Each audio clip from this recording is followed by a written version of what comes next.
personal capabilities can achieve that, or achieve it on a consistent basis. Because whatever it is that you do, especially early on in a relationship, you're expected to maintain that and enhance it. So if you're a guy operating at 50% and you have 50% to grow before you top out, if you're a guy operating on 10%, you have 90% to grow before you top out. But a lot of guys are trying so hard to be accepted by the woman and compete against other guys that are inherently thirsty as fuck. The problem that you have is that everybody's hitting that 100%, and then some are doing 110 and 125%. And this is resource investment into the relationship where they can't sustain it. And then they ultimately end up falling short. Now, the female who was looking for that type of investment might have thought that she had the right suitor because she was looking for financial stability based on a certain standpoint. But the problem is that if the dude was overachieving his own financial capabilities, he's not going to be able to maintain that. So while instead of him recognizing that she's too expensive for him, he's overpaying on the notes, thinking that this is going to work out in the long run. Her standards are not going to go down. They're only going to go up. If you can meet the original expectations, she might be able to add some more stuff to the list. But if you can't meet the original expectations, then she's going to have to replace with somebody else. One of the most pervasive reasons men are checking out is the feeling of being crushed under modern expectations. And these expectations aren't just high, they're often deeply contradictory. So the modern man is expected to be an impossible blend of traditional masculinity and progressive ideals. Now, he needs to be emotionally intelligent and vulnerable, ready to talk about his feelings, while at the same time, he's expected to be a stoic protector and a rock. You cannot be fundamentally expressive about your feelings and an emotional rock at the same time. You either repress it or you express it. That I need to put that on the shirt. But there isn't a dynamic of both, because either you're that rock where you're absorbing the emotional position, or you're the person that's talking about his feelings, that often in therapy kind of thing. You typically don't see the alpha male talking about their feelings. You typically see the alpha males fighting about their feelings. Michael says girls go to bars for the same reason as guys. Yes, they do. Primarily to get laid. Some girls go to the bar to get free stuff, because you have ladies get in free, ladies drink free, and in order for the guy to entertain the girl, the guy's got to buy the girl's drinks. So they'll go to bars and clubs and other such social events at either a discount or completely free, because sex sells. So if there's a room full of women, men will enter. But if there's a room full of men, women will not enter. Therefore, for businesses to make more money, they will attract the women by giving the women discounted or free entry, or some type of perk if they stay there for an extended period of time. And while they inhabit the building, the men will flock in and have to pay double the price for cover in order to get in the building. So now guys are paying $20 a person to get in, girls are getting in free. The business is still making $10 a person for the 200 people that are in the building. It's a business strategy, but the fact is that women are going out for entertainment that at little to no cost, and men are going out for sexual favor. So since they're going out looking for a partner to hook up with, some guys are thirsty enough to pay the cost to get the draws, and it is what it is. So they feel like 5, 10, 20 drinks down the line, she's going to let him sleep with her. They don't understand that because she's too drunk to consent, they could catch a charge for that. Mystical caught that charge twice. 2 10-year stints. You can't just say, oh well, one or two drinks and lost her defense mechanism to say no. Bro, soon as she no longer has the capabilities to say no, every yes is inadmissible in court. So it's not a smart move. But men are starting to learn that, since Louisiana said they're cutting off men's nutsacks for catching that charge with these females, because while she's in the moment, the day after or a week after, when she regrets that decision, that's when you got to worry about it. When she's sobered up and she's able to talk to her lawyer, that's when you got to worry about it, because the deed happened. You can't say it didn't. And whatever she does as a response, you have to accept that, brother, because you were in there. So you got to really think about that. And that's another reason why men are withdrawing, because while it is inherently physically dangerous for women in society in the middle of the night, being snatched up in vans with no windows and having bad things happen to them in dark alleyways, men are equally subjective to a different type of danger because they can get caught up by the wrong woman and either be robbed, missing a kidney, or put in jail for just because she's pissed off at them. There's equal not equal, but there's reasonably different types of dangers. And the other thing that men have to worry about is the young ones that look old, that are getting fake IDs. They're in the club. The bouncer let them in for whatever reason. And now they're hooking up with a chick that's not quite old enough. And now, legitimately, ignorance is no excuse for the law. And a guy will be put in prison because her ID said 24, but she's actually 17, but she looks like she's 22. And you found her inside of an establishment that was supposed to verify she was an adult. That so there are different dangers that men have. You know, if you're not doing a one of those $75 background checks with her name, her social security number, DNA sample, you don't really know that she is who she says she is, because unless you work in some kind of security or law enforcement style scenario, you do not train yourself on what a real ID is supposed to look like. All you know is that if the piece of plastic that you're holding says that her birth date is young enough or old enough, then you think she's old enough. There is a trick to the trade, though. On a side note, and I've told a lot of young bucks this, and they don't understand. Check this out. Statistically, Old Spice is a type of cologne and deodorant that was created far back in the 70s, 60s, 50s, very popular cologne. The original, not the new shit that they got out right now. The original. Okay. Now, if you are wearing Old Spice and the girl recognizes it and likes it, she's in her 30s, 40s, 50s, 60s, because Old Spice was a damn good cologne back in the day, right? Now, if you remind her of her father, she's between 30 and 45. Grandfather, 20 to 30. I don't know what that smell is. She's not old enough. Plain and simple. Now, that's just a social observation, you know. And then also, culturally, if she doesn't know what Usher was doing at 7 o'clock on the dot, she ain't old enough. Because that's like a '90s, 2000 song. If she don't remember Usher, and she don't remember what Usher was doing at 7 o'clock on the dot, she ain't heard that song. If she ain't heard that song, she ain't old enough. Because it's now an old school classic. So these young bucks that's like 18 to 20, they ain't heard that yet. They don't know what that's about.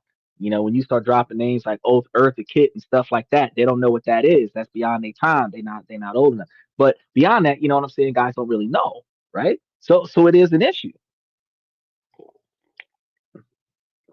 Michael says, Old Spice, 1938. Correction. So it was further back than what I remember. First made for women, but became popular with guys, according to Google. Well, there is a rumor out there that is clear to this. So I guess when I was quoting it when it was identified as a men's cologne, not when it was first generated as a fragrance in and of itself. So Michael's the first person on the podcast to provide me with a lot more insight than what I actually walked in with. So special shout out to this is why Michael's the admin. That's why he's the moderator. But here's the thing though, there is a true to life rumor going around right now. I'm not going to call it a fact. If you want to attract a female, go and buy as a man the most popular female cologne or perfume. And reason being is if because women run around smelling women's perfume all day long, and women buy the ones that the women like to smell. so that they can smell like what they like. However, if a man wants to attract a female, the women are going to be equally attracted to the smell, regardless of who is on. So if you really wanted to bait a chick in, if Chanel number 5 is like the most popular female perfume on the market, you go pick you up a bottle of that, spray it on yourself, and go into a room full of women. You're going to have women all over you because they are highly attracted to that fragrance. So that's a dynamic, but that doesn't really that doesn't really help the ladies, because today we're going to be trying to get these ladies to understand what's going on with the men and why the men are walking away from the the dating field. Because I see, honey, your next always right. Oh no, we'll talk about it before we go to bed. You know the rules.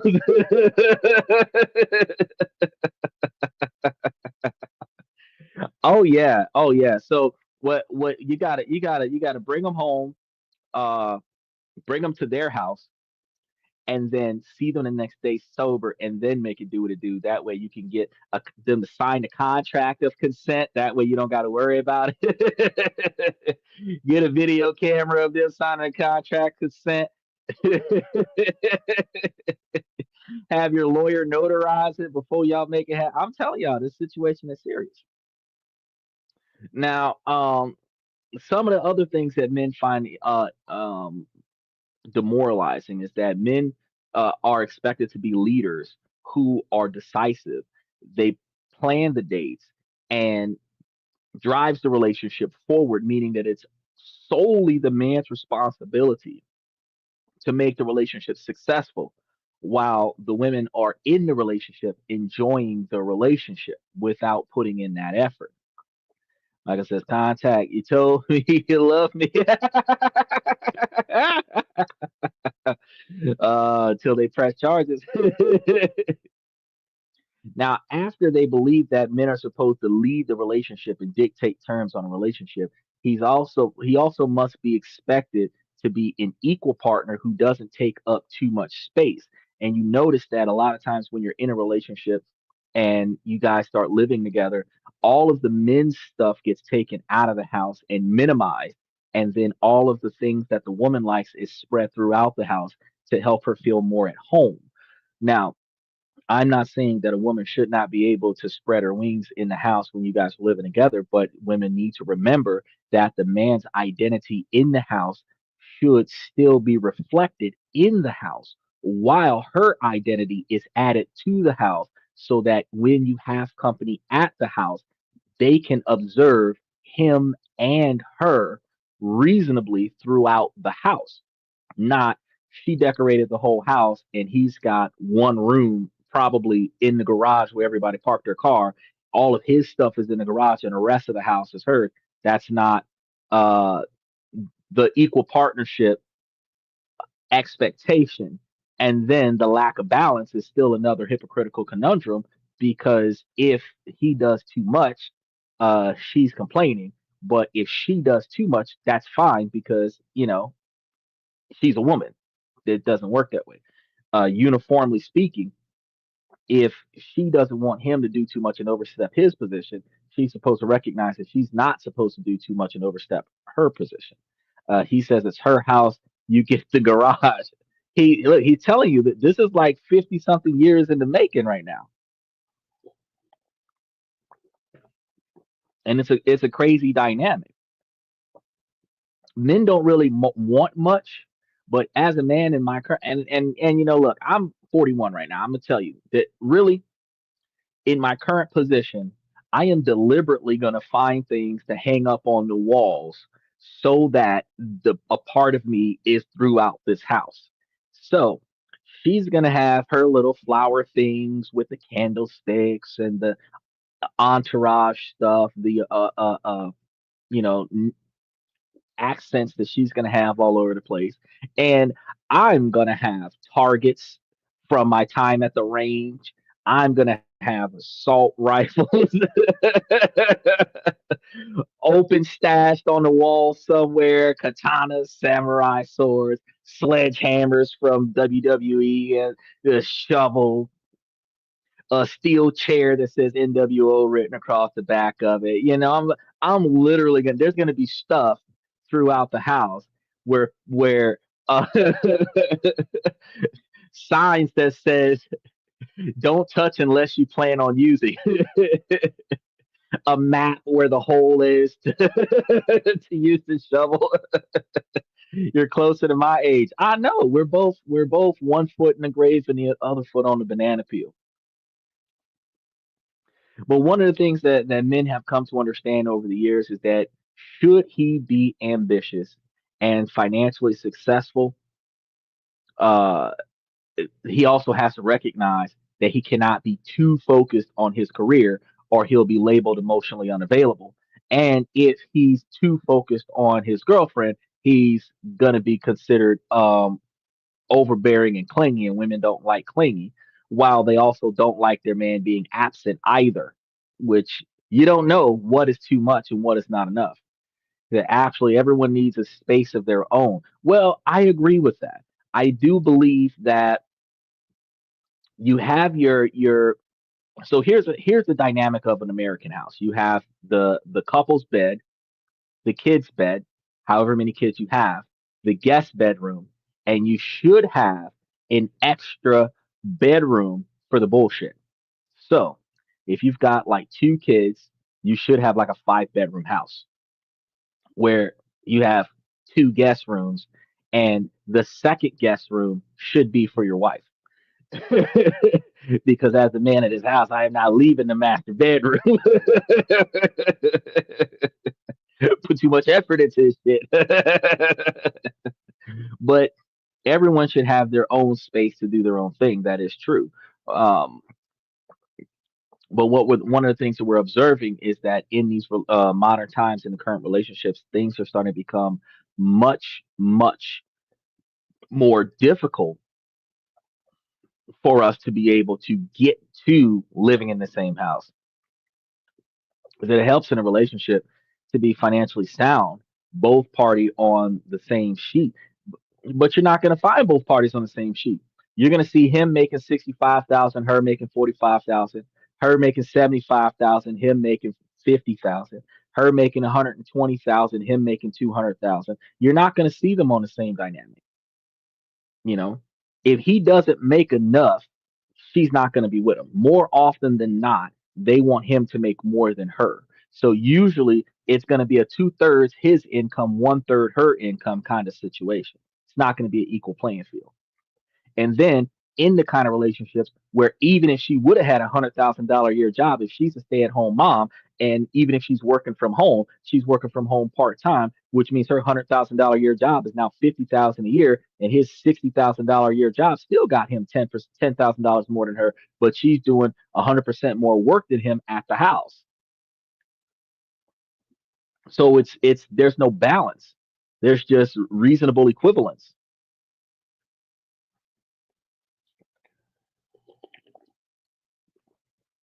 Whereas the difficult part, I promise, this issue has been going on before Rome was built.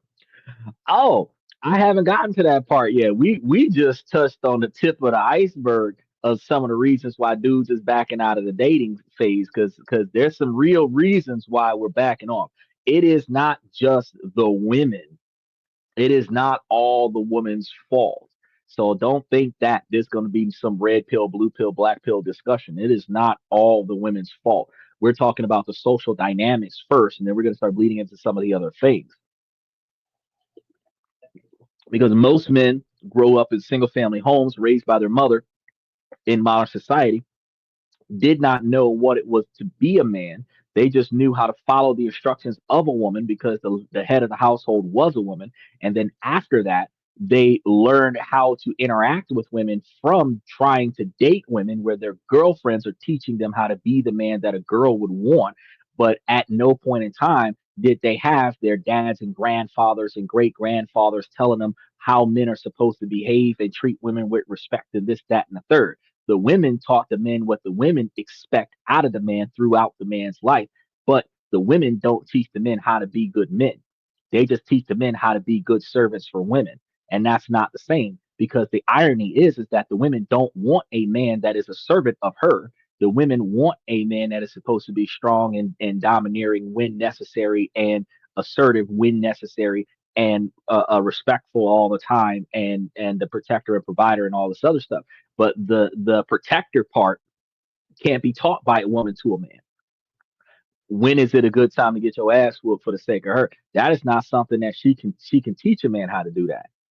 The same way men can't teach their daughters, how to portray the feminine side of things. They can tell a woman, they could tell their daughters not to be hoes. They could tell their daughters not to behave like the streets, but they can't really tell their daughters what a classy woman how to walk that walk in heels, how to you know pick the right kind of shoes for comfort, how to wear the outfit that fits but it's not too tight kind of thing. Guys can't really teach daughters how to do, but they could teach them how to act logically and rationally where they're more compatible to a dude that's thinking logically and rationally. So you got to understand the lack of parenting there. He said, how did how did your father find a woman? Well, that's a good question. Most men find women out and about socializing. My dad from the 50s would have been before color TV was out there in social groups and came across my mom and they hit it off, which is something that we're not doing in modern society is engaging in social functions in person. We're spending more time engaging people on social media, which is going to make the dating game drastically change because between the catfishing that we have, the rickrolling that we have to experience, and the bait and switch that we deal with the false identities online and the real person not matching the photo, that's going to be a lot of the issues that we have with the online dating. Then the genuineness of in-person engagements are being dismissed, where if you meet a girl in person, she's going to redirect you to her social media account, where now you're going to backstep and get to know her on social media before you can get to know her in person, even though y'all stay in the same neighborhood and y'all can just go right down the street to the Starbucks and just interact with one another in person, because it has become a default to establish a large social media network, not establish a large in-person network. You should have more people in your house as your friend than online. But out of the number of people on your social media platform, 100,000, 200,000, a million people following you on your platform, how many of them can you invite to your house for your birthday party at their expense, where you're not going to set up squat and they're going to come and throw you a birthday party? More often than not, you're probably going to have the five closest friends that you have that are going to come and throw a party, and then you're going to stream it on social media so that all of your friends, all of your followers can see it. But it's not like all of your followers are going to throw you a birthday party. You're not going to get 200,000 happy birthday messages on your birthday. You know what I mean? It's just ridiculous. There's that word again, vanity. Exactly. uh, we understand that men are told to be gentle and strong at the same time, sensitive but not weak at the same time. And these issues are leading men to be confused because they're expected to lead and follow at the same time. I tell them, if y'all lead from the rear, there's no problems because you're in front of me. You're going to take all those shots, and then I'm going to pivot based on how you go down. Is leading from, and that's better support from my back because there's no reason why I should be pulling you in the direction that we're supposed to be going. If you're not going to be one of my 12 disciples and walk the same direction that I'm walking just because I'm walking that way, then we can't travel the same path together, because I should not be begging, pleading, or dragging you in any successful direction that I'm trying to go. Men are expected to pay for dates as a traditional gesture, but also sees his partner as a complete equal who doesn't need financial support. That's yet another confusion scenario. We've talked about this on the show quite a few times about who should pay for the date. And I believe that with the modern times, it is safer for the men if the women pay for the dates and show the man that she's interested in him. And then when he commits to her, then he can start paying for her, where at least she's recouping on her investment in him. Because with the way things are now, from the first contact to the last breath, the guy meets the girl, invests to convince her to stay. He's spending a bunch of money and giving away a bunch of resources to convince her to stay. And then when she decides to stay, he's going to continue giving her money until they get married. Then he's going to spend a third of his income on a marriage, and then he's going to be financially responsible for paying for her for the rest of his life unless they get a divorce. And then she takes half of his estate. But if she doesn't get a divorce, when he dies, she gets whatever's left of the estate. So either way it goes, he's picking a chick that will take more than 41% of his life's effort. And then if they divorce, she takes 50% more. But if he dies, she gets the other 50%. It's a lose lose dynamic, and this is a lot of the reasons why guys back out. He said people like to feel important, especially with people who are shallow intelligence. Yeah, that's true. If she asks, he pays. If I ask, I pay. No, I'm not even going down that path no more. And the reason why is because there are a lot of women that put a lot of effort into how they look, usually overly sexualizing their attire so that they can be in the position for the guy to ask, forcing the ask. If he doesn't ask, she's not going to go.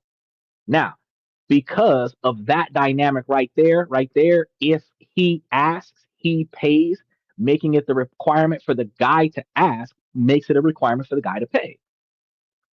It should be a standard issue that, if we're going to go somewhere and you're committed to the situation, that she pays. Now, I know women are going to complain about me for saying that, but think about the trade off.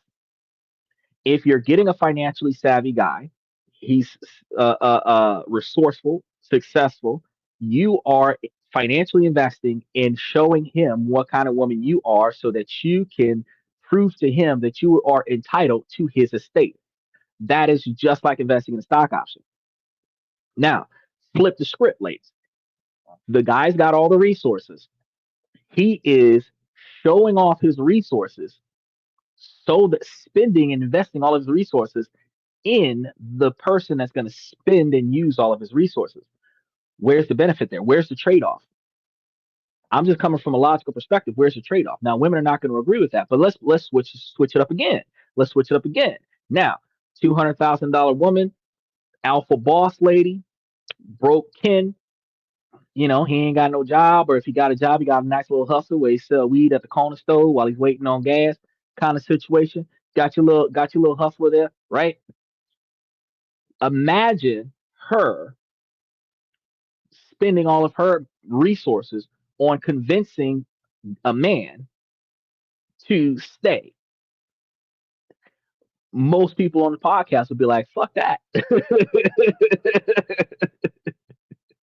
Now, if the guy, since she's $100,000, $250,000 successful woman, if the guy wants to get with this chick, he has to show her that he is valuable for her.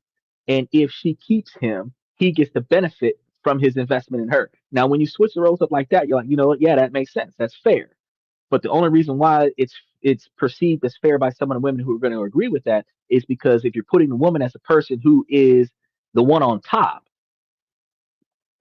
then the fact that the one on the bottom has to invest in her to receive from her, it sounds fair. But when you switch it to the normal hierarchy of hypergamy, where women date up, if the man is the one with all the stuff, she's got to invest into that in order to get something out of it. Because as we talk about the dividend rotation strategy most nights out of the week, we don't talk about getting money from a stock without ever putting anything into it. But traditional dating indicates that women don't have to do nothing but look pretty. That's their investment, the effort they put into looking attractive, so that they can be selected by the guy, or they select the guy after a number of guys ask them out. And whichever one that they commit to, that's the guy that they end up taking the responsibility of children. And that's when the effort is shown, when she starts producing the children, caring for the children, taking care of the house, stuff to that effect. That's when the effort is shown. Before that, most women cannot find, outside of the emotional support that is not readily supported by modern feminist behavior, is the only thing that women bring to the table for a relationship. And that's one of the reasons why it's the dynamic is off. Michael says, and I want in and all of the estate, then I go in alone. Times are changing, bro. Times are changing. To understand where you're coming from, I guess most of the women, and I want out with where educated, so their view on life, which is best. Well, the educated women are actually a lot harder to deal with than the uneducated women, and it's not because men don't want stupid women. It's the fact that the women value themselves based on their criteria of men, believe it or not. And what happens is she is the smart, strong protector of herself. She is the Fortune 500 business person. Then, after she meets all of the expectations of a masculine man, she checks off all of those expectations on a list and then identifies herself as a bad bitch, which is wrong, but they do that. Then they're looking for a man that is better than that. And it's hard to find. The more successful she becomes, the harder it is for her to find a more successful man. So women have to then be put in a situation to decide, do they want to be the most successful thing that they can possibly be in their lives, or do they want to have the family? That women are always marrying up. But see, what women need to do is marry down. If women marry down, there are more men that make less than 50,000 a year. There are more men that make less than 70,000 a year than there are men that make more than 100,000 a year. And I've already told you guys on the show plenty of times that two people making 50,000 a year apiece, or one making 55 and one making 45, can live a $55,000 a year lifestyle and put over 40,000 a year in the bank for over 10 years and turn that shit into $1 million return, where they can both quit their jobs within 15 years and live off of the estate without having to worry about losing out on any of their money. They would be guaranteed pay. And if they're both equal beneficiaries of the estate, they can just get off of the stock option. And when I told you guys how $97,000 worth of money that's not moving around, so you could put um at 15 to 20% interest, you can put like 500 or $700,000 into the bank, start drawing back a little under $100,000 a year, and because y'all are married, $97,400 of that is tax free. So you don't necessarily have to be a full on millionaire, but if you got enough money in the stock option with the right percentage yield, and you're drawing back $97,000 of non tax capital, y'all don't got to work if y'all's lifestyle is a $68,000 a year lifestyle.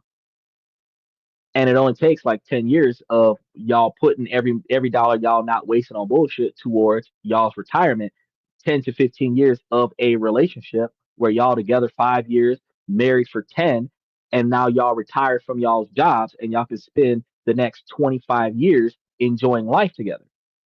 And that's off of two people with a $60,000 a year income, two people where one person's making 55,000 and the other person's making 45,000. That's a nurse and a teacher salary coming together. So they don't have to marry up. They can marry down. But if you get a civil engineer as a female and an English professor as a male, or a mechanic as a guy, and a software developer as a girl, you know what I mean? It could still work, but she would be making like 100 something thousand dollars and he'd be making like 50. And in that dynamic, not too many people are down for that. But if women marry down, they would have more options. I would rather be single than to be married down. Bad investment. Oh, I love that. I love that dynamic. I love that dynamic. Real quick. Men have been marrying down for hundreds of years. Men have been marrying down for hundreds of years. And no female can jump on the channel right now and legitimately explain when a man found a woman that was on his level and she married him. They can't do it because when you think about what women want from a man, more successful, taller, stronger, you know what I'm saying, more resources all over, more social network, they want him to be better than her. So if she wants him to be better than her, that's her want. I'm not sitting over here being biased and saying, oh, men are better than women. No, men and women are equal in society, but the women choose the men that are better than her as an equal partner, which ultimately means that the man in that relationship is marrying down because he's not marrying a woman that's making the same amount of money than him or more, with the same kind of house as him or more, with the same number of cars as him or more. He's marrying a woman that has no kids, that has a decent job or no job, that is renting, sometimes might own something, but not all the time is that the case because a man doesn't care how much resources a woman has. He can take a woman out of a basement living in her mother's garage or something and turn her into the next president's wife. Doesn't matter. Women do not need anything to go from being broke to living with a rich guy. All she has to do is just be attractive and not piss him off. But a guy has to have a certain quantity of stuff. Otherwise, he is not an option. That's a big difference. So men have to marry down. They have no choice. And men are shamed if they don't marry down. Men are shamed if they don't take the women with the children that are over the age of 40 and all this other stuff. They're shamed for going after women that are still able to reproduce and all this other stuff. So men are shamed into a model that doesn't favor men. And if the men follow that model, they're praised by the women. But if they don't follow that model, they're shamed by the women. Single 70-year-old man seeking 55-year-old woman with your own money doesn't mind living on 55,000 acres. Ah, hashtag. That's a Craigslist ad right there, buddy. That's a Craigslist ad right there. Now, they have some individuals where the men are supposed to have the confidence to approach women in public, and it is horrible that the men are supposed to have the confidence to go and approach women in public, but the women do not respect the effort that it took, the courage that it takes for a person to walk up to another person and express their feelings in public. But also the men have the expectation to also be hyper aware that his approach might be seen as creepy. So a man trying to walk up, give her the understanding that he's interested in her, and then not be a creep about it at the same time, when like there's never a good time. If you're at a park and there's a bunch of children at the park, you're thrown under the bus. Hold on a second, we got to change out the headset here because the battery's low on this one. I thought I did it right.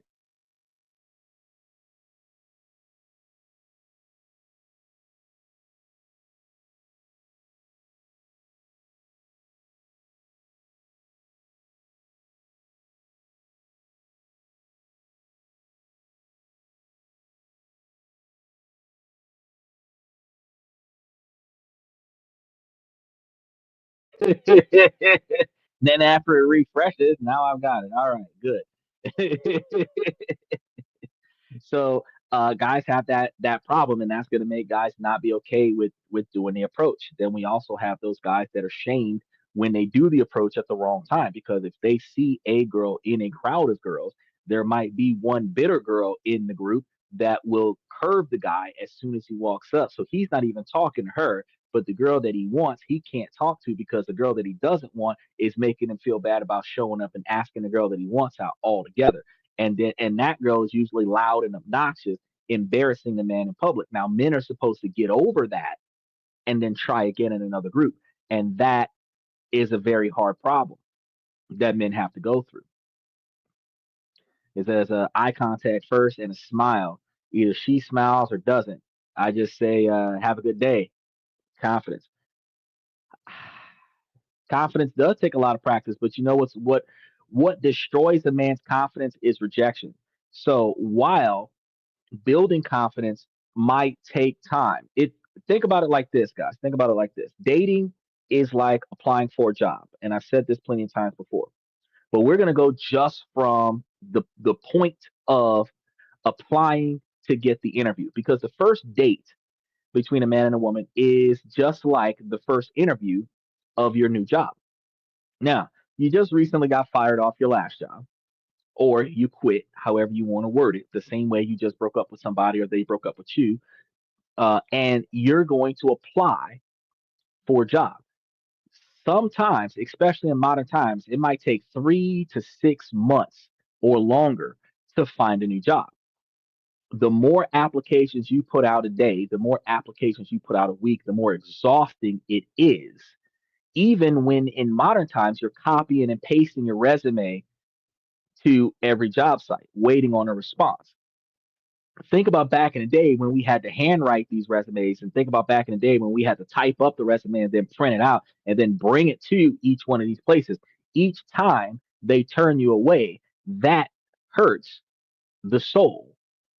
You say, oh, don't worry, you will be rejected. It is a guarantee that more often than not, unless a guy is offering to spend a bunch of money on a first date, and that's where guys go wrong. The first thing they do is offer to spend a bunch of money on the first date. I'm going to take you somewhere fancy. I'm going to do this. I'm going to do that. There was one chick. I'm not going to lie. I thought it was funny. I went over there. I started talking to this chick. I was at the phone place. I was taking one of my neighbors to the phone place to get their phone fixed. And I was trying to talk to this girl. I wasn't trying to talk to this girl. I was just flirting with the girl at the counter because I was covering this on my podcast. She wasn't part of the podcast, but we was doing a study. And I was like, I wonder if she's gonna behave the way we were talking about behaving. And it was almost like a pseudo gold digger mentality scenario. I was trying to talk to the girl. I wanted to see if I could get her number, this, that, and the third, and potentially move forward with the situation. The first time I showed up, I drove up in, I think it was like an old school beat up red Toyota Matrix, right?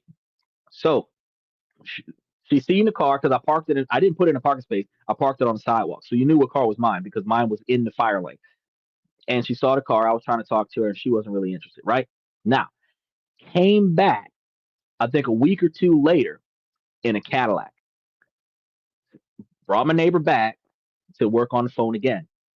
Now, when I got there, this time she wants to talk to me because we're supposed to be doing this whole spa day, my tree kind of situation. Yes, you're right. The first time she was rejected all the way around. And the second time around, she was more interested in the fact that I was going to spend a bunch of money on her and I was driving a Cadillac than it was of the kind of character that I was, the kind of man that I was, that I had drove 75 miles to bring this old lady to the store to get her phone fixed. She didn't look at the character like this is the kind of dude that will take care of a female. She didn't look at that. She looked at the fact that he's driving a Cadillac and he'll take me to a spa. That's because I drove from Sarasota to Tampa to make it happen.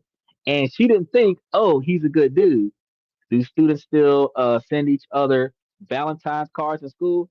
Not as adults.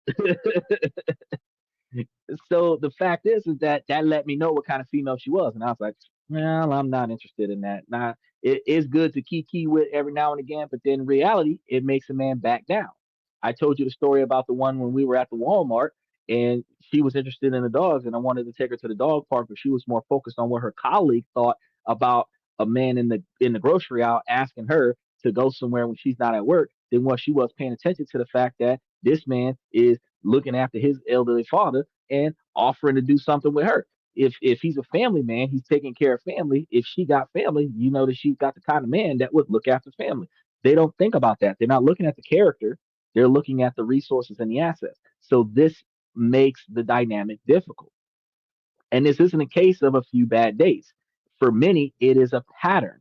Men feel like they're navigating a minefield of shifting goalposts, and it creates a state of perpetual anxiety and confusion. And I've said that 3 times this week. And when every action is subject to misinterpretation, and the ideal is a moving target, the logical response for many is to simply stop playing. If you don't know how to win the game, you quit the game altogether. And the exhaustion of trying to be everything to everyone only to be your still not enough self is a very powerful reason to withdraw because ultimately you're putting all of this into it. Exactly. Straight up loser from the gate because you're trying to do something that you're not going to be able to sustain because you're trying to meet the expectations of others instead of having others meet the expectations of yourself. And that's going to be one of the dynamics that I've been telling to people on a regular basis. You got to play. You don't really have to play the way because here you got to think about it like this, Michael. You're the coach. You're going to get the Super Bowl ring whether you play or not. And I could be the assistant coach, and I'm going to get a Super Bowl ring whether I play or not. The water boy gets a ring whether he plays or not.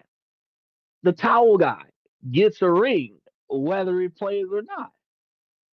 The player on injured reserve that doesn't even get to dress out gets a ring whether they play or not. So if you own the team, all you got to do is just wait for the victory to happen. And that's the difference between wise men versus the young bucks is running out there putting all that effort into trying to go get it. It is okay to fall down, skin a knee, and get back up as long as you get your ass back up. You can't just get down there and just cry like Peter Griffin when you hit him in the leg with a rock. The ghost played as a player when he was young. You are correct. You are correct. Most coaches used to be the captain of the team. You very rarely see a coach that wasn't the captain, either the defensive captain or the offensive captain. Most coaches played when they were young. But when you get older, you stop playing. And that's what we're looking at right now. Between 30 and 50, more than 63% of men are walking out of the dating game. Now, the second reason, because we just crossed the first reason over the first hour, the second reason is the dating app gauntlet, which is a soul crushing scenario skewed towards reality. Because as we talked about before, if the real world is a minefield, online dating is a gladiator arena where the odds are brutally stacked against the average man. Dating apps were sold as a way to connect, but for many men, they've become a primary source of burnout and damaging self-worth. We've covered it on the show quite a few times how the dating app actually is a source of income from the dating app providers and not necessarily a design to get you to find happiness because if you found happiness you wouldn't be on the app any longer. Just give me your money.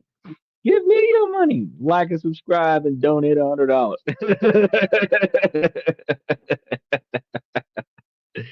Now, first, let's talk numbers. The user base on most major dating apps is heavily skewed. On Tinder, for instance, some estimates suggest the user base is around 75% male.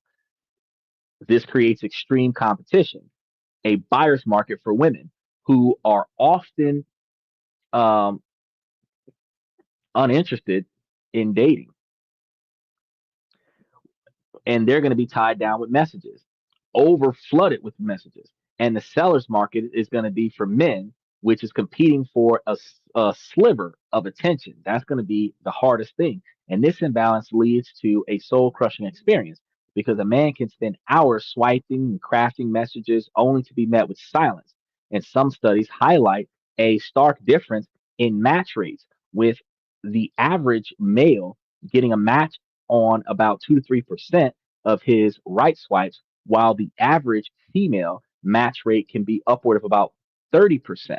And this system gamifies human connection and reduces people to trading cards. Men who might be wonderful partners, loyal, kind, and funny, are filtered out because their photo wasn't at the right angle. And that's terrible because unless you're taking a fucking passport photo, you don't really know what kind of photo to take that's going to make them swipe right on you.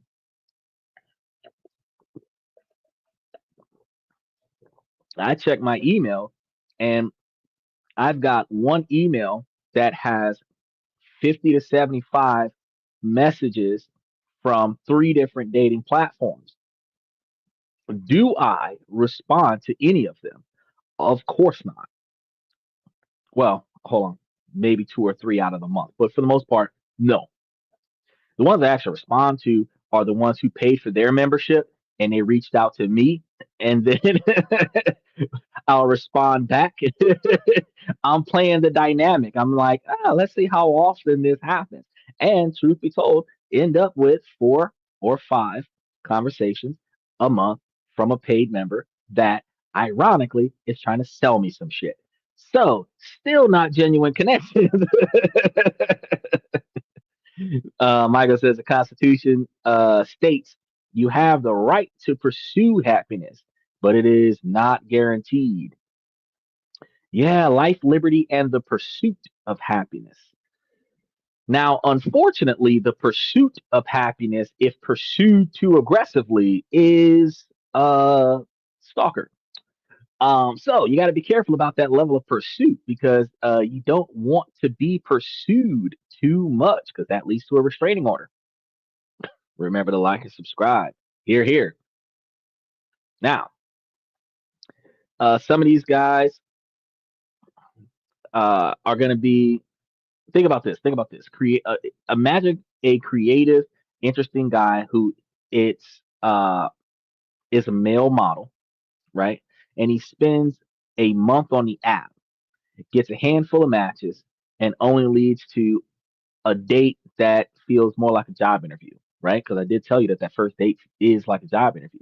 Now he leaves feeling drained and he looks at the app on his phone and feels a wave of dread. It feels like a second job where he's constantly evaluated and rejected. So he deletes it. He not only quitting because he doesn't want to meet someone, but because the process itself is so draining. So you understand that. And then some, they don't even delete the app. They just log off of it and don't get back on. Like most of those dating apps, not even on my cell phone. They were logged on a computer and then notifications sent to the email. So in order for me to log back on to the website again, I have to log on to the email, log on through the email. Otherwise, I would not have access to the profile. So females is going to be looking for date naps. They not gonna find them unless they search in my emails. He said my neighbor has a restraining order. It happens. It happens.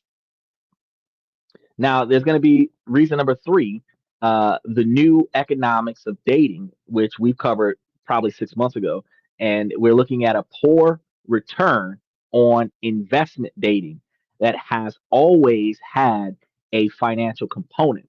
But today's economic pressures are a major driver of men's withdrawals because this isn't about men being cheap or poor. It's about a rational calculation of resources. Despite progress towards gender equality, a strong societal expectation remains that men should be the primary financial drivers in early dating. Men take over the female's responsibility for the pink tax, which is heightened cost applied to female driven products, where the exact same product that is being sold to a man is at a marginal discount in comparison to what women are paying. And when men take over the financial responsibilities of women early on in the dating, the men absorb that pink tax. So now men are spending 3 times more to please the female, and they're not really getting much in return. A dinner and drinks in a major city can easily top $100. Bowling right now for 2 people on the wrong day out of the week could end up being $85 for the night. For someone actively dating, this can become a significant monthly expense, a basic entry fee into the game. And you're not even going to win. You're just going to be one of the participants. Like Squid Games. You're buying into this, and then they're going to slaughter you while you're there. You didn't see the show. I covered a whole show about the pink tax, man. I wish you would have been here for it. So the pink tax is, or the female tax, is where they add additional costs to whatever they're selling to females. It doesn't matter if it's because of the packaging. It's always something like, for example, Female razors are like $3 to $5 more than male razors. They look pretty. They're pink, but it's the same big razor. It's just different color and different packaging. Women's lotion costs more money than men's lotion. Women's underwear costs more money than men's underwear. The normal generic things like soaps and body washes and hair shampoos and stuff to that effect. The women's products for the exact same thing that a man would use is priced a percentage higher just because it's being sold to women. Now, yeah, if she's paying extra money to be pleasing to the guy, then reciprocation is expected. But dynamic wise, men pay for the dating phase, then men pay for their girlfriends because that's his responsibility, and then men pay for the wife, which is another expense, and that pink tax comes out of the 41% of the man's expenses that he's contributing to his significant other until they break up or get a divorce. Oh, thought it was a body part. No, no. That is a financial obligation. The pink tax is a financial obligation that typically falls in the man's lap when he's taking on the financial responsibilities of his girlfriend or his wife or his daughter. Yeah, you got to think about that.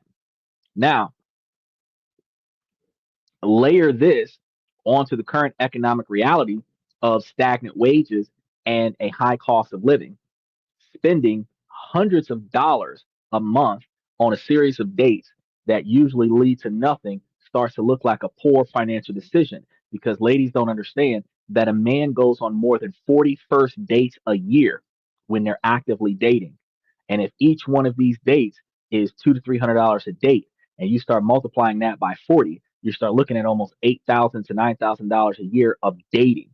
And when you start putting money to the math, you ain't just talking shit. Ask yourself this, ladies. Ask yourself this before you get bitter about what I'm saying about how men are going through it. Ask yourself this: would you want to spend nine or $10,000 a year of your money to go on dates that do not lead to nothing? Because this is the cost of failed dates, not the cost of a successful one. This is failing and trying again. $9,000 to $10,000 a year flushed down the toilet. That money could go towards paying down debt, savings. I keep telling y'all to invest that, put it into a hobby that brings you some kind of genuine joy instead of the social and psychological heartbreak and despair and depression that leads to self medicating, where you start drinking and doing drugs to offset the fact that you continuously get rejected. So now you're paying for two bad habits. One is dating, and the other is how you feel about it after the fact. He said, but you're right. If the razor is pink, they do pay higher. So buy men razors. That's what I was telling the women. I was telling the women, I was like, ladies, now that y'all know that they charging y'all more money for it, consumer control indicates that if we as a people did not agree to something, we would stop buying into the bullshit. So if we know that female razors are the same quality razor as a male razor, men and women alike would stop buying female razors until they brought the price down. If you don't buy the product, there's a high supply and a low demand. When there's a high supply and a low demand, the product goes on a discount. If we wanted to control the market instead of paying overpriced for branding, for example, Jordans are like almost $350 a shoe. If everybody stopped buying Jordans until Jordans went back down to $50 a shoe, Jordan would go back down to $50 a shoe because Jordan is made by Nike. So why is a regular pair of Nikes $55, and when you put the little silhouette of a dude slam dunking a ball on a shoe, it goes up an extra $200? For that little logo, the shoe goes up $200. You should buy everything but a pair of Jordans until the Jordans cost the same price as a regular fucking Nike check. But the demand of wanting that brand on your feet will have people standing in line to pay $350 for that little silhouette of a guy dunking a ball on the side of their Nikes. And that's the reason why women are paying more for a razor than men are, because it has to be girl design. So it has to be pink or feminine colored with a pretty picture on it because it's for a girl. But that's a social stigma because it's a fucking razor. It is supposed to cut hair. It does not have to be pretty. It just has to be durable. And if you had a durable razor, you would not be throwing out so many of them and you would not be buying so many of them, which means you would not be spending so much money on them. So if you found a durable razor that can be reused, you would be more financially successful than you would be buying a bunch of disposables. Why would I want to do that? I'm using your money. That's what women.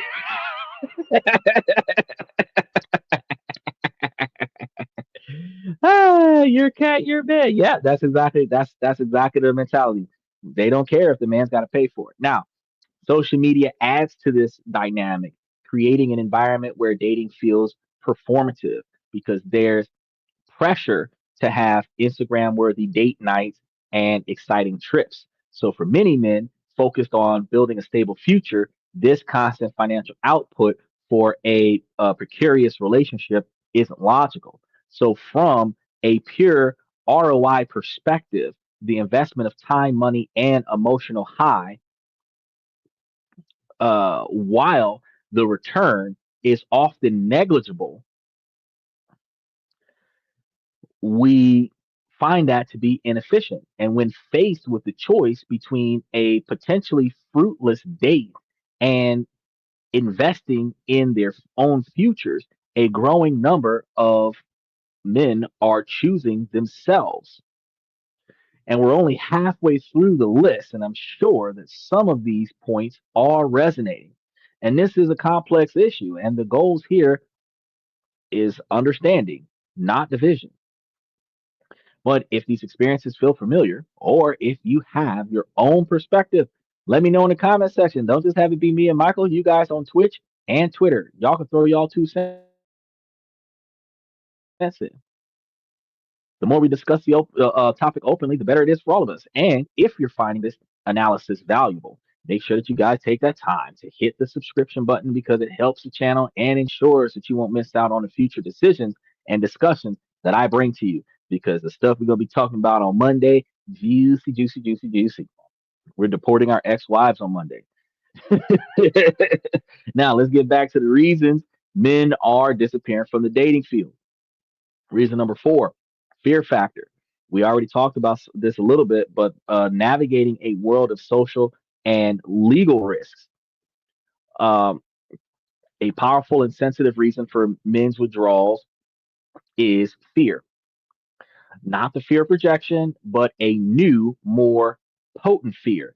The fear of misinterpretation, false accusation, and a social landscape where a misstep can be life altering. That is huge. Convince sells one bottle of oil for 2 cycles, $5, but a pint is 9.95, which is equal to five of the 50 milliliter bottles. What a markup. Now, Americans are essentially greedy, but Americans have learned that if you buy in bulk, you will get more for a cheaper price. I did a whole show about budgeting, and I told you guys that if you're buying items at the grocery store, regardless of what they are, you want to check the unit price because it tells you by gram, by ounce, by liter, by unit count, if it has individual packaging inside of the package, how much these items are worth. And that is a factual uh, notation. I don't know what law was passed and when it was passed that made a requirement for stores to do that. But when you go to the stores to go look at certain items, you can see the unit price, which gives you the equivalent value of a competitive product that is priced differently based on size and cost. You would be able to determine one might be overall more expensive, but it will also have a larger quantity of product in it, which will ultimately make it more valuable to you because you will be getting more for your money. But those individuals who, oh, I want to get the little 5 milliliter bottle or whatever, they're going to get that and or get the 50 milliliter bottle, and instead of using the big bottle and have a bunch of small refills. They get the little bottle and then they come back to the store every 3 weeks and get the little bottle, and they're spending more money over time. They have a thing called shrinkflation where they will take the large product off the shelf and charge the small product the regular price of the large bottle. Then when they put the large product back on the shelf, they call it a family pack, and then they up the charge. Shrinkflation. They shrink the product size, keep the price the same, and then increase the product size and increase the price with it. Once you get used to paying it at a certain price, they shrink the portion. And then once you get used to the shrink portion, then they increase the size back to its original portion. You remember that back in the day when it's $5 cheaper, shrinkflation. So is it cheaper to date girls by the dozen? As long as the women are paying for you, yes. But if you paying $200 a female and you doing 12 at a time, you spending a ton of money. One of the other concerns that we have is in the post hashtag Me Too era, there has been a necessary conversation about consent and harassment that men have to be very terrified about, because a positive outcome is that society is rightly holding men to a higher standard. However, an unintended consequence is a climate of fear among well intended men, terrified of doing the wrong thing or being wrongfully accused of doing the wrong thing from the unsuspecting person, where we have certain situations where bitter people will take it out on the next man, their discontent from the last man. Not saying that all women are bad, but some women will make it harder for good women to find good men, because those women that have been destroyed by the last relationship are now destroying good men in the next relationship, sometimes unintentionally, but it puts a lot of men on guard, because the consequences for this Me Too movement for men is substantially more severe than the consequences of women exposing themselves to a good dude that makes a bad choice. And when I say a good dude that makes a bad choice, a good dude that makes a bad choice is like buying flowers for another chick, or liking a photo on social media kind of thing. I'm not talking about a good dude that makes a bad choice by unintentionally getting involved with a female after she passed out. That's not a good choice at all. That's a bad choice. When she stops, you know, eyes roll in the back of her head, she starts snoring, bruh, it is time to put a blanket on her and guard the door from the outside. That's with nobody else in the room. That's what you're supposed to be doing. Because if not, bruh, you'll get caught up. You'll be Bill Cosby. Men are bad in bed. I always ask, yes, I fault in that area too. Oh, man, look, first of all, when it comes down to what happens in the sheets, uh, there's a back and forth motion, and if you kind of got a little bit of rotation practice with your hula hoop, you know how to do that move there. But that's pretty much it. Now with the females, it's like if they flat on their back and looking up at the ceiling, it's just like watching paint dry, bro. It's like there isn't much left to do. Now, when you start doing all these Kama Sutra positions and trying to pretend like y'all porn stars, that's when y'all start getting cardio in.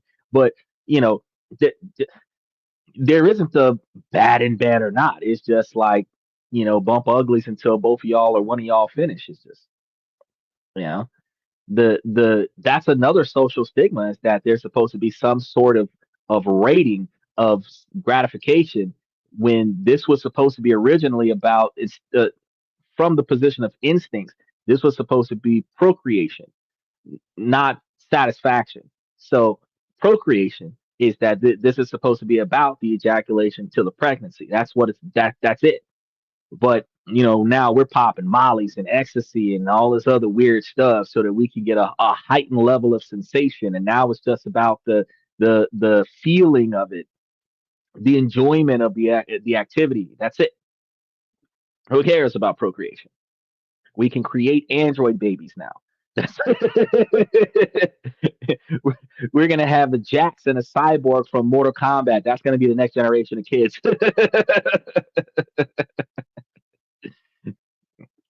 Flowers picked up from the cemetery. Good choice. Remember to remove the tag. Oh, oh, oh. Wait, especially the white ones. The white ones are amazing looking. Yeah, you just gotta sprinkle a little bit of water on them, spray some of that Chanel number 5 on. Here you go. No one's looking for these. Damn flowers be haunted like a son. And look. The flowers is going to be haunted by the man whose grave those flowers were by, because that's really the one time that a man will get flowers is when he's dead. When he's born and when he dies, because the flowers goes by the mother's bedside and then the flowers go by his grave. That is it. In between them two scenarios, you get a high five and a cold beer. Now, the lines between flirting and harassment can feel subjective. A compliment one woman finds charming, another might find offensive. Some women find it offensive to be called ma'am when that is genuine respect.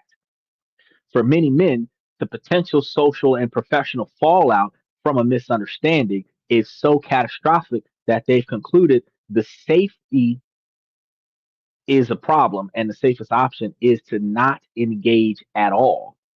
Y'all seen that guy, that UFC fighter who was like wrapped his arm around a girl during a victory photo and then had the sexual harassment complaint, and then after that, he won't even stand on the same side of the ring as a female to prevent from having that false accusation happen again. He be dodging the females now because that he don't want to catch that false accusation. A the difference between a man claiming that a woman did something, she's not going to get fired off of her job, kicked off of her political campaign, arrested, castrated, and then shunned by society because they're going to put his face on the news, on social media, in the newspaper. Everybody that looks at him is going to hate his guts. But when the case resolves itself as a misunderstanding, people will only remember him as the guy that did that. And no matter what he says after the fact, the same way I know women remember back when they were in high school and the first time that some uh, uh, overzealous guy tried to embarrass her and made it seem like she slept with the whole football team when she didn't. The more you deny a false accusation, the more people believe that you did it. So now you're at a dynamic of accepting the false accusation. There are a lot of men that have been able to sue for the false accusation and win some type of settlement, but that doesn't change the dynamic that his reputation has been destroyed. He now has to start over. Look at what's his name? Shannon. I can't remember his last name. Shannon. He was married to Shannon Cook, was it? He was married to the woman for several years. They got a divorce. This guy was just about to close a big deal with a TV network, just like Bill Cosby. And it was the NFL network, he was about to get on the NFL network, and because of her accusations against him, he had to withdraw. Now, regardless of whether or not what she said is true, the fact is that if it were true, he would have been in jail for it. But if it's not true, nothing happens to her, but his career is over. He's not going to be able to go back into the NFL network down the line as the guy that once was stacked with that accusation. It doesn't happen because in business, big business doesn't want to associate with negative social stigmas. And that tends to be the thing. So it is hard for a man to go up because, like I said earlier, women, yeah, they have to worry about being accosted in dark alleys and snatched up in vans with no windows. But the stuff that men have to worry about will destroy a man's future on a misunderstanding. There's a difference between somebody physically doing something to you, which is completely horrible, and then somebody saying something about you that doesn't have to be true, but will prevent you from going to college, get you fired off of your job, destroy your entire future. get you evicted out of your house, put you in jail, put on probation for a misunderstanding, for a false accusation. That's a very hard thing to come by. So that level of fear that men have to go through is quite significant. Having money is good, but it comes with responsibilities. Other people want it, and they will do whatever they can to get it. Now, for many men, the potential social and professional fallout from a misunderstanding is so catastrophic that they conclude it's safer to just not engage at all. So they would rather be lonely than labeled a creep, a, a pedophile, or in a worst case scenario, face an accusation that would ruin their reputation and potentially cost them more legal issues than just not engaging a person at all. And this isn't about defending bad actors because there are people out there that deserve to be locked up that aren't locked up. It's about acknowledging the anxiety of the average man trying to date in good faith. He sees stories online, hears about men losing their jobs over accusations, and thinks, why would I take that risk? This risk aversion is a major reason why many women complain that men don't approach them in real life anymore. And it's not a lack of interest, it's a paralysis born from fear. Without clear social scripts, many are choosing the path of least resistance, which is disengagement.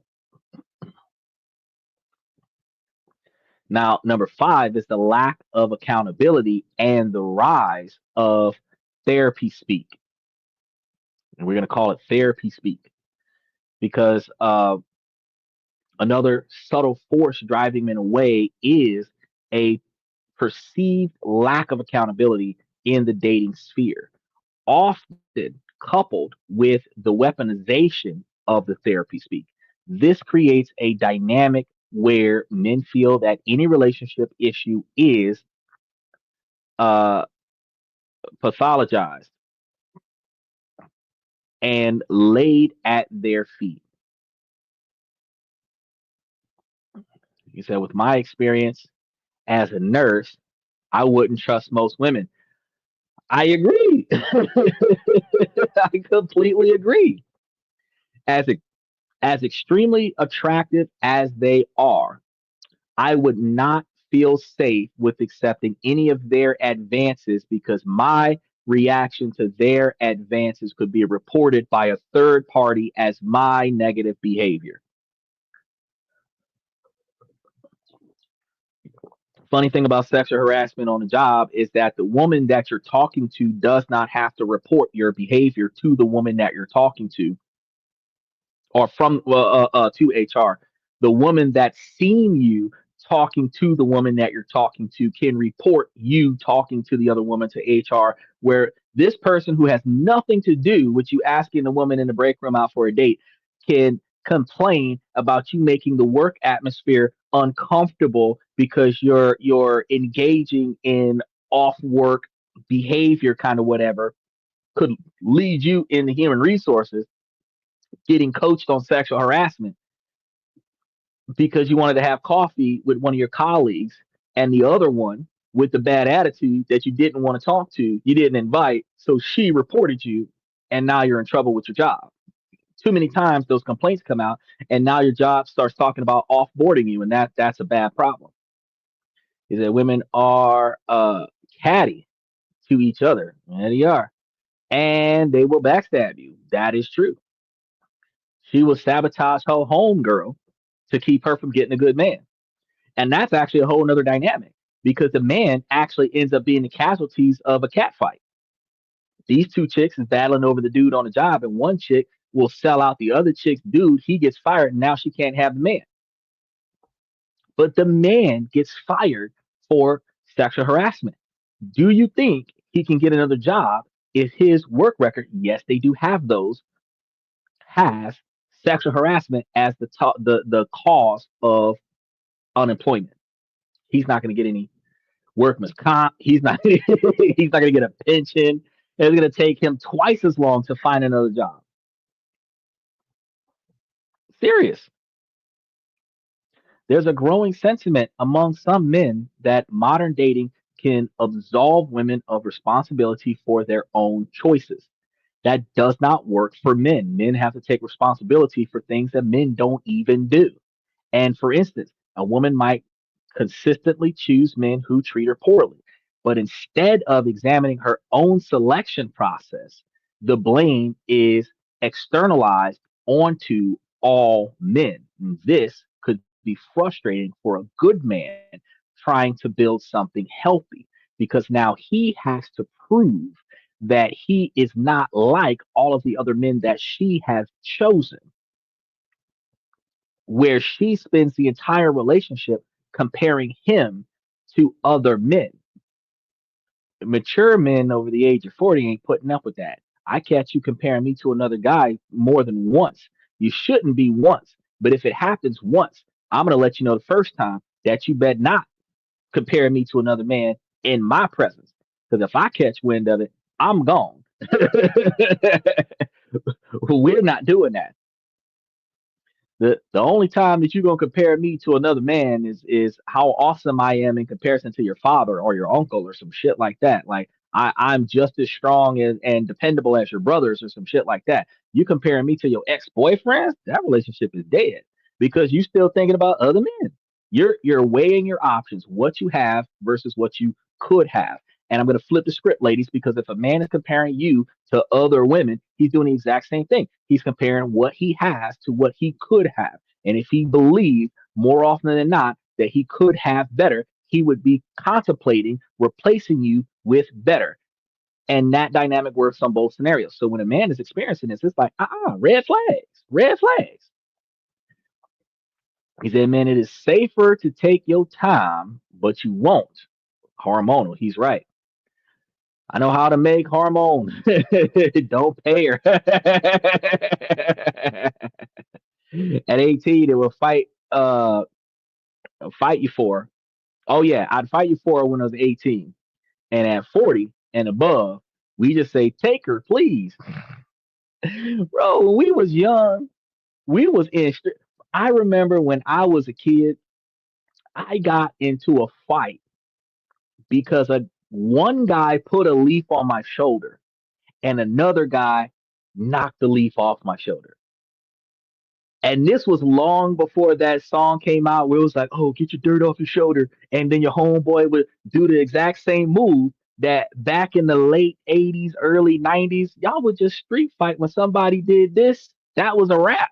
That was a wrap. We didn't need much when we was young. Then if you liked the girl, you fought your position as her man was like a hardcore title 24/7. If a guy tries to talk to your girl, you're supposed to beat him up so that he doesn't talk to your girl. And that would be the dynamic. Nowadays, you go to jail for that shit. They be suing you for punching folks in the face. It's like a $10,000, $30,000 lawsuit for hitting somebody in the face because they talk to your girl. Now your girl has to be responsible for her own action. Lack of accountability, lack of responsibility. She has to be accountable for her own actions. When a man walks up and talks to her and she's genuinely in a relationship, she is supposed to politely remove herself from that conversation and not let it advance to something else. Now, you don't got to just bust out every time a man talks to you. Oh, I got a man, I got a boyfriend, I got a husband. Because most men don't give a shit about that. If you're willing to put out, it doesn't matter if you're married. That gives me the direction to send you when I'm done. But having respect for your husband and your boyfriend and to be able to keep the conversation platonic and remove yourself respectfully from the conversation without it reconvening from platonic to something a little bit more rated R, that's her responsibility. But if she's going to entertain the idea, you know, she ain't worth her weight in salt. She for the streets. He said, that's okay. I'm not going to tell him. I ain't going to tell him neither. But if she going to go, then she ain't worth it. Your car or mine? What you mean? There's a bathroom right over yonder way. We ain't got to go outside. What you touch? That's a lot of walking to do. Then the car is hot. It's September right now. It's hot as fuck outside right now. Why we should be doing this in the air conditioning?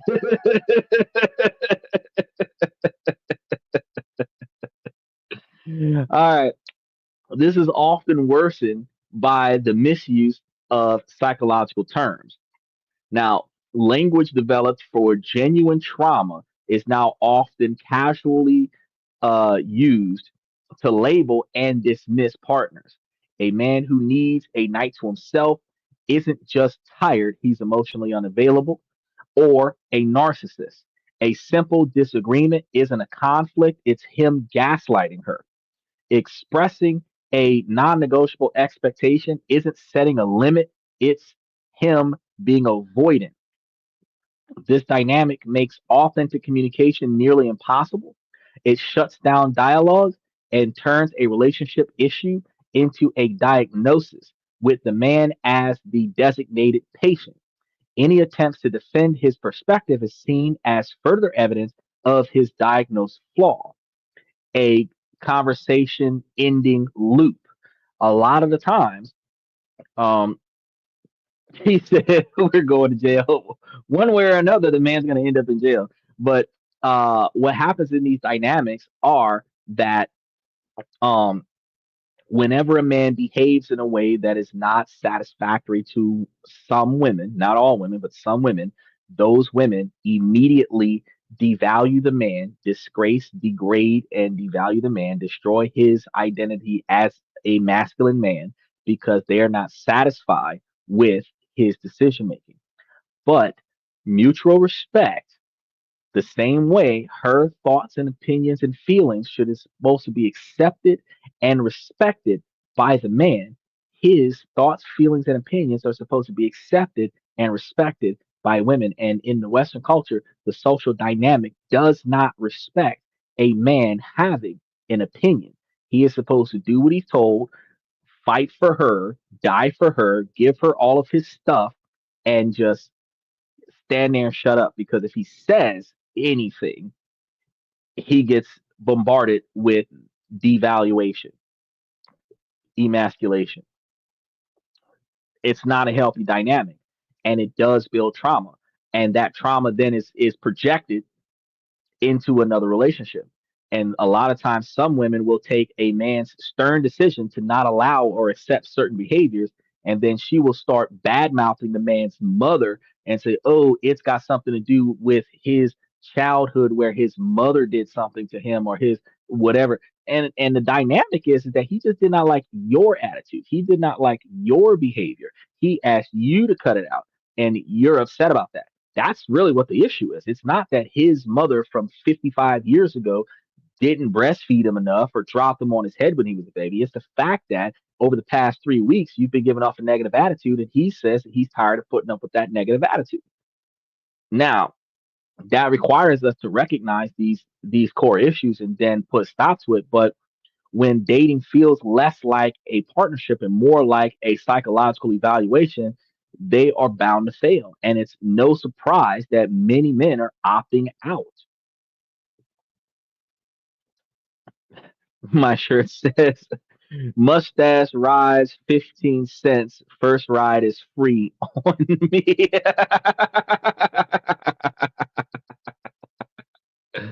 Well, I mean, if you're paying them 15 cents, that's a lot of money. Can I get a refund if the ride ain't good?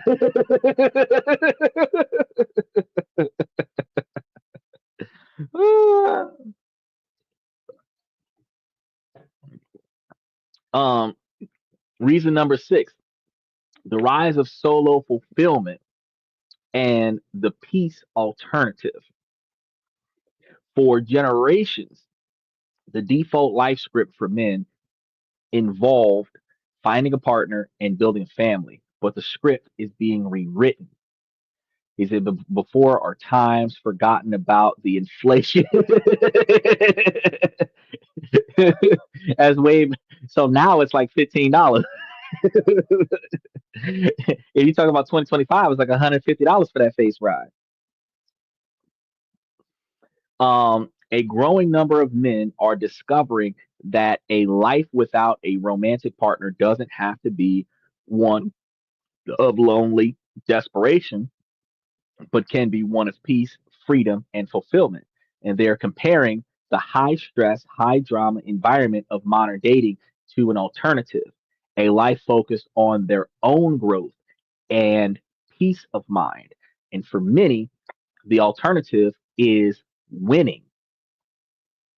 Instead of spending their evenings on awkward dates, they are at the gym, taking courses to advance their careers, or out with friends building strong supportive bonds.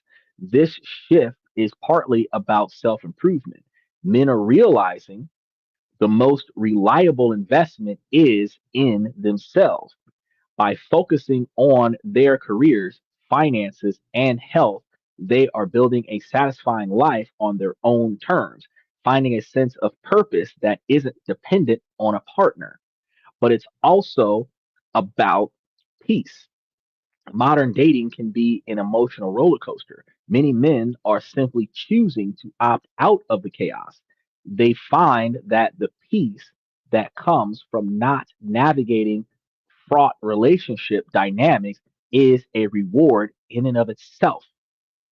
He said, means you're gay. That's exactly what we experience more often than not. As soon as a man starts standing on his own 2 feet and start talking on business, they start getting demasculated most of the time. And we had what's his name, Ray or Gray or Gordon or Barry or whatever his name was coming in all the time talking about dating his brother. Uh, and it's a dynamic. It's a dynamic. People find it entertaining to devalue a man's masculinity because here's the thing: when are you ever able to devalue a woman's femininity? Who even wants to? Women can be fluent because when they're masculine, they're assertive. When they're not masculine, that's their role.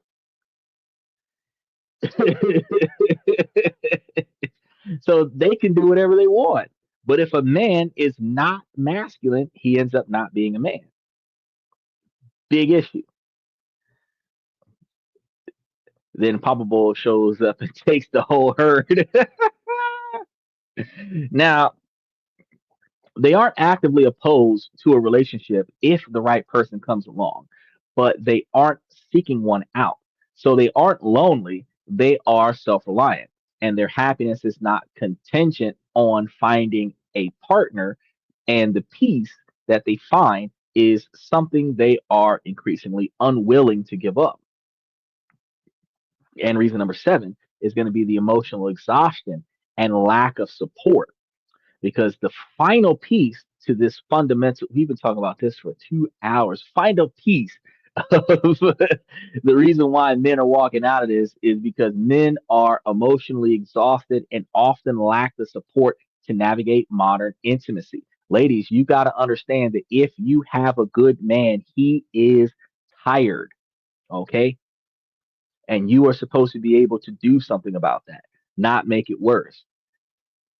Everyone's comfortable with themselves these days. For decades, men were socialized to be stoic and suppress their emotions. Now they are suddenly asked to be emotionally open and articulate, often without any training on how to do so, then shamed and devalued once they do it. Many men carry the weight of past relationships traumas. Instead of processing this pain, their instinct is often to withdraw and put up walls. And this isn't uh, malicious, it's a defense mechanism. Furthermore, a genuine gap in emotional intelligence exists for many men.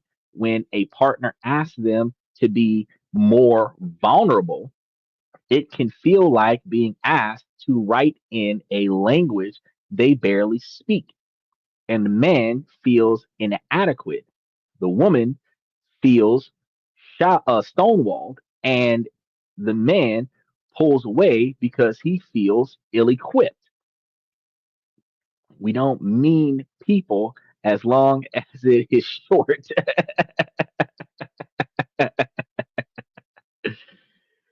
We try to keep it short, but it doesn't always stay that way. This is compounded by a lack of male centric support systems because while women have a large support system, they have their homegirls, their auntie, their mama, their grandma, men are separated from the male herd at birth, where only 18% of children have their fathers in their lives throughout their childhood. And then many men have very, very 3 to 4 friends that they socialize with, and then they change those friends out as they change their lives, sometimes changing their locations. But females have 10, 20, 30, 100 female friends. They have so many female friends, they don't have enough time for all of them. And they have a larger social network, they have a larger backing of emotional and social support. And now with social media, there's a lot of victim blaming where people, men and women alike, can go onto social media, and y'all hear a lot of them on Sunday nights when the with the comments that come out, where people end up trying to set up a story where they're playing the victim in a situation where they just made bad choices going in. They rode the wave of those bad choices, and they don't like the outcome. And it's not necessarily just the other person's fault. It's both parties not contributing the right amount of effort in the right places that causes the relationship to be bad. And now they don't know how to fix it because it requires them to admit that they allowed this to go south. It's like 100 miles in the middle of nowhere with no gas in your car, knowing that you passed the last gas station 40 miles back and you could have filled up, but you chose not to. Now that you're walking with a gas can 50 miles back to get that gas, you realize you screwed up, but you want to blame your partner because your partner didn't fill the gas can before you missed the gas station. We got to start taking first person accountability. You say, actually, I think don't like others, but tolerate others. I don't like others at all either. I tolerate them too. Men are about 8. Out of those 8 friends, maybe 2 will make it to 50. I would, yeah, well, okay, so I would say maybe 8 to 10 friends out of a lifetime, right? True, genuine friends. But at the same time, they probably only have 2 to 4 friends that they talk to on a regular basis. They might remember friends that they still have in their contact list that they haven't touched base with in a few years. But for the most part, men have a very, very small social group. Now, this is not locational buddies where, like, when you go out to the bar that you normally frequent, that you know people there. This isn't like your the people that you tolerate on your job, where you got work buddies where when you work on the same shift as them, y'all are cool. The job is less stressful. That's not what we're talking about. We're talking about the genuine, like, best friend kind of situation, the person that you talk to when shit gets hard, the person that you celebrate your wins with, the person that checks on you when you're sick, the person that comes and makes sure that you're okay when you're hurt, the one that's like almost your emergency contact kind of thing. You don't got that many of them. Why, it is 1 o'clock in the morning. You were supposed to be asleep. 2 o'clock in the morning. Special shout out to Max. He's back from yesterday. We already talked about this. Yes, we old. Most of us on here are old. Oh, California. So that puts it at like 11 o'clock. Adult Swim has come on. What you mean it's not late? It is past your bedtime. You got school on Monday. You need to be. I looked up an old girlfriend. She passed away at 50. Dang, that's 20 years ago, bruh. Sheesh, sheesh, sheesh. And if she was older, then she would have passed away like 25 years ago. Sheesh. Men are outliving women these days, but you know the men that are outliving women? The ones that are single. The women that are outliving men? The ones that are taken, dating, and married. Now, while women are often encouraged to build strong emotional bonds with friends, men's friendships have traditionally been more activity based. And many men feel they have no safe outlet to discuss their relationship struggles without being judged. So they treat burying themselves in work or hobbies as the world where the rules are clear and the risks are low. So they do not address anything. They just suppress it and keep going. Single men live longer.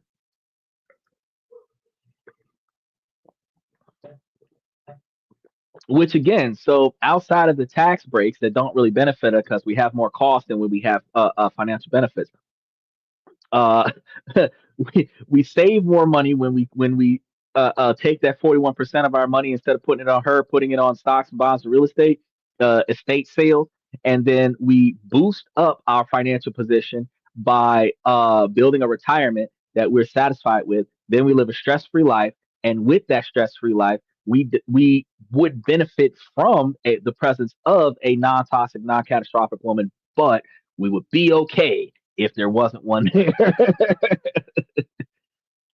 In relationships, why do men die before the wife? Because because the longer she lives before the longer the widow survives the husband, the more peace the man has after death. They say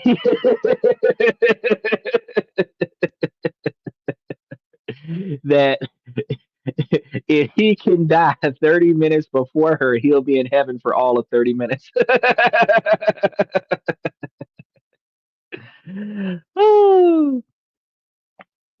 Now, this isn't because they're heartless, often because they are heartbroken, overwhelmed, and emotionally unsupportive. So, where do we go from here? Because now we've got to start talking about some solutions.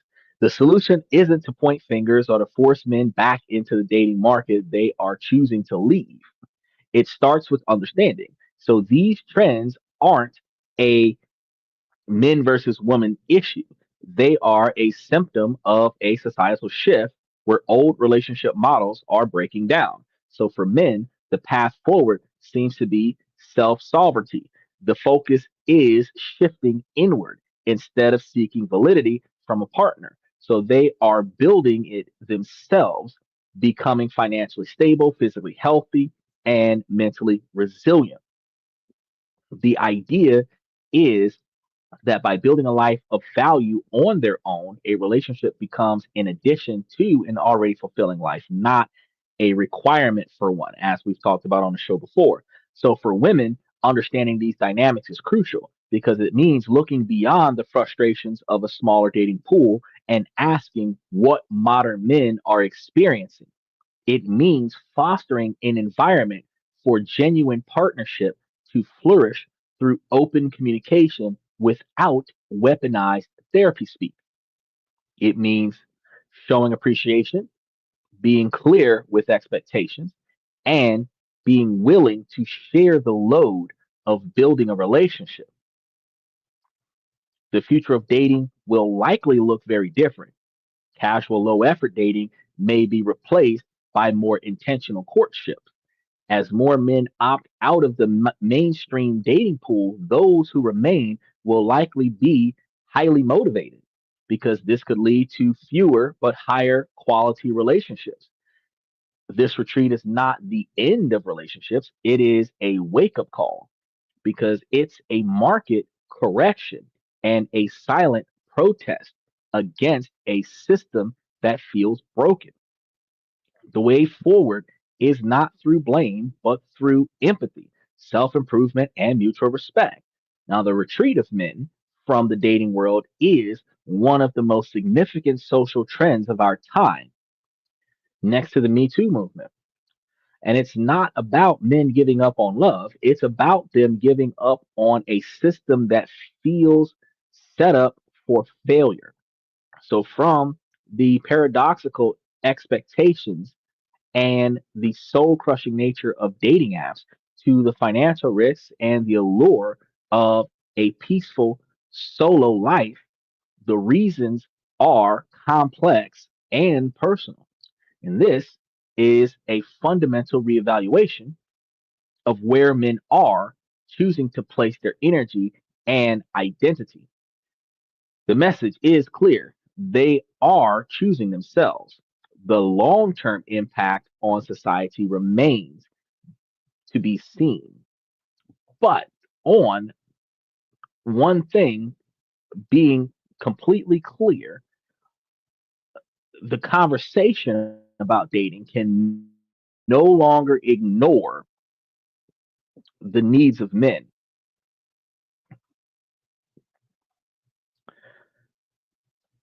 recognizing that the men are definitely walking away. He said, remember to like and subscribe. Thoughts to ponder overnight. Not person, mean, smile, and say, Wilbur, say hi. Happy Sunday with family. Good night. It's good to see you, Wilbur. Mr. Michael, we will see you tomorrow night because tomorrow we're going to have questions and comments from the fans. So, what do you guys think? Which of these reasons resonates most with your experiences? Are you a man who has stepped back from dating or a woman who has noticed this trend? Share your story in the comments. Let's have a real, honest conversation. And if tonight's show gave you a new perspective, make sure that you take that opportunity, like Michael said, and subscribe because we have more content that dives deeper into this issue, shaping our world over the rest of the week. I want to make sure that y'all know always plant seeds in your mind. I want y'all to know we're going to be touching on that topic on Monday about the men being able to marry abroad and get their wife's citizenship. And if she divorces him, he gets to deport his wife, his ex-wife. We're going to be talking about that on Monday. So this is important on many levels because while Western women are going to shame men for going and getting women from overseas, we understand that people are people around the world. What's going on? Special shout out to mixed martial arts. People are people from around the world, and some don't always have good intentions. Law, when a law is made, it is made because there is a social imbalance that is being grossly taken advantage of by a specific group. When this so if you think about this from the beginning, the reason why there are so many laws that favor women is because the women were being disadvantaged. Now the balance is there, or the balance has shifted, and now the laws are a um, advantage for the women. The men created the monster. Now the monster's running wild. It is what it is. It is what we made it. Now they're doing this new law thing. We're going to be talking about it in depth on Monday, but the dynamic is going to be pretty clear that while Western women are devaluing men for going to get women from another country, the men can go over there and bring the women to America without the fear of her becoming westernized and divorcing the man and taking half of his estate. Because if in the event that she divorces him, he can potentially have her deported back to her own country where he can keep his estate. And that's going to be a pretty raw deal. He actually gets the woman that he wants, or she doesn't stay in America anymore. Now, for the modern Western woman, if the Eastern traditions, where the Eastern tradition behavior is similar to the 40s, 50s, 60s, 70s, where the um, traditional courtship of men is still done in those other countries on the eastern side of the world, there's a lot more competition there because, as Michael said before, there's like 8 billion of us on this planet, and about half of us are men. 49.9% are men. 51% or 50.09% is women, slightly more women than men. And since men and women are going to war and dying equally, the scale is balanced. Now, in some countries, they might have slightly more women than men in certain countries, and in some countries, they might have slightly more men than women based on cultural views of patriarchy versus matriarchy. But ultimately, there's one woman for every man on the face of the earth. So when we start thinking about this, now we have to find out where in the world is our partner. It's almost like where in the world is Carmen San Diego. It might not be in the city and state that you function in. It might be in a different state. It might be in a different country. And now that if you find the kind of woman that you want in another country and you bring her to your country and you can get her citizenship, you can bring to America what doesn't exist in America based on your expectations. And if she doesn't measure up, you can send her back. So that's going to encourage more men to go overseas and um family oriented and relationship driven woman instead of a self-involved, career-driven woman, where we have no problem with women having their own jobs. We have no problem with women chasing their own goals.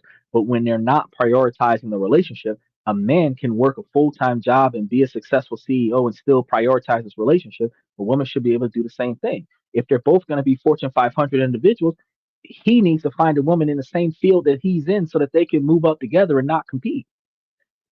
And likewise, if she's going to move up in a, for example, if you want to be a business tycoon in real estate, you're a real estate investor. Your girl should be a broker or a real estate agent. That way, y'all are doing this together. If he's a doctor, she's a nurse. If she's a doctor, he's a nurse. If he's a dealership, then she's flipping cars at the auction. Like y'all need to have similarities. Somewhat find yourselves in the same field. He could be a small business owner and she could be part of the trade where she can help him get the products for the company.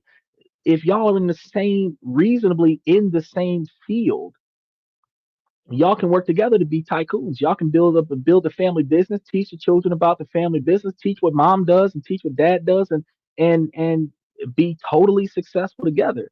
But when one is off in medicine and the other is off in sales, they don't benefit each other. You guys can't work together for the same goal because you're going in separate directions. Look at Obama and Michelle. Michelle benefits from Obama because he was at the top of the ladder and now she can deal with her social justice field from the top down instead of dealing with it from the bottom up. So instead of her fighting up the corporate ladder to get to the top to make changes in social justice, all she had to do was make her husband the leader of the country so that as the first lady, she could change what she wanted to change, which makes her I heard about that. I heard about that.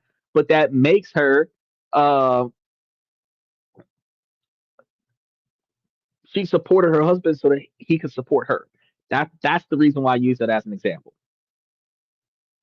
When she supported her husband so that his success could support her, and it could be dynamically reversed, where if a man supports his wife so that she can be successful, so that she can support her husband, so that he can be successful, you guys are reciprocating with one another. When the relationship dynamic goes back to that, that's when we're going to start seeing more successful relationships. But as it stands right now, no, I understand what you're saying. I seen that.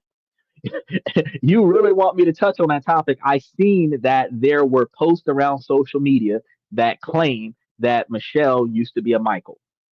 I seen it. I'm not commenting on it because whether or not she used to be a he doesn't change the fact that right now she resembles a she, and I've identified her as a she long enough. But the model of the relationship is more of what I'm talking about, not the personal position of the, because it could have been two guys. And the fact is that one guy supported the other guy's success so that that guy could promote the previous guy's success. It's still the same model. The fact is that if you support your partner so that your partner can be successful and use their success to promote your success, she can chase her dreams on the back of his success, the same way he could chase his dreams on the back of her success. So you're aiding each other in success. Y'all can take turns on being successful. Bro, it could be two guys, two women, a man and a woman. It don't change the dynamic. The relationship that they have is that Michelle or Michael, however you want to call him, successfully achieved changes in the field of social justice by first making the husband successfully the leader of the country. So if you take that same dynamic, if you're in sales and your partner has a store, you will be more successful selling whatever it is that you sell if you're selling it out of your husband's store. You're both working on the marketing. You've got the sales pitch. He's got the budget analysis. Y'all are working together to be successful. See what I'm saying? We use real estate as an example a lot with coming together because there's brokers, there's agents, there's contractors, um, lawyers. So she could be a real estate lawyer. You could be a real estate developer. She could help you solidify the contracts.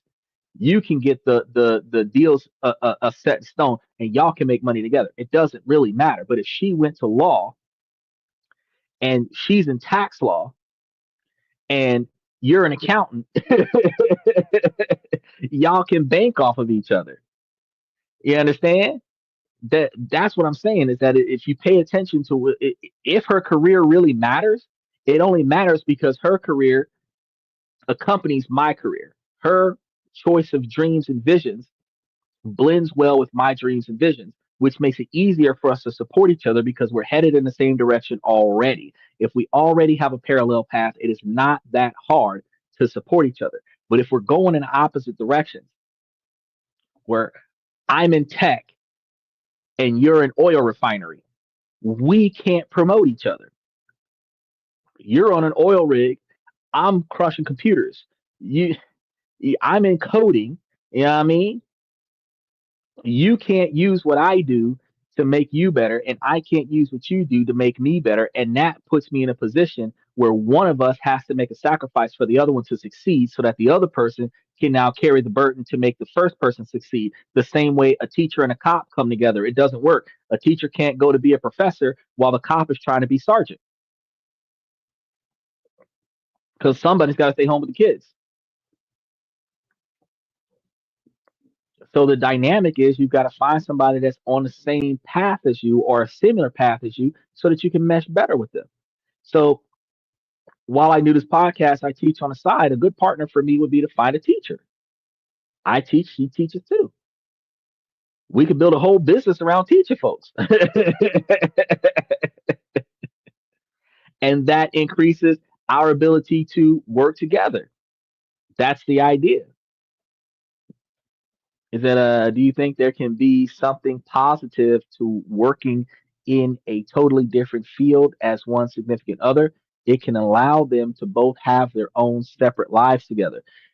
There is a big possibility to having separate careers. And you guys can be in completely different fields.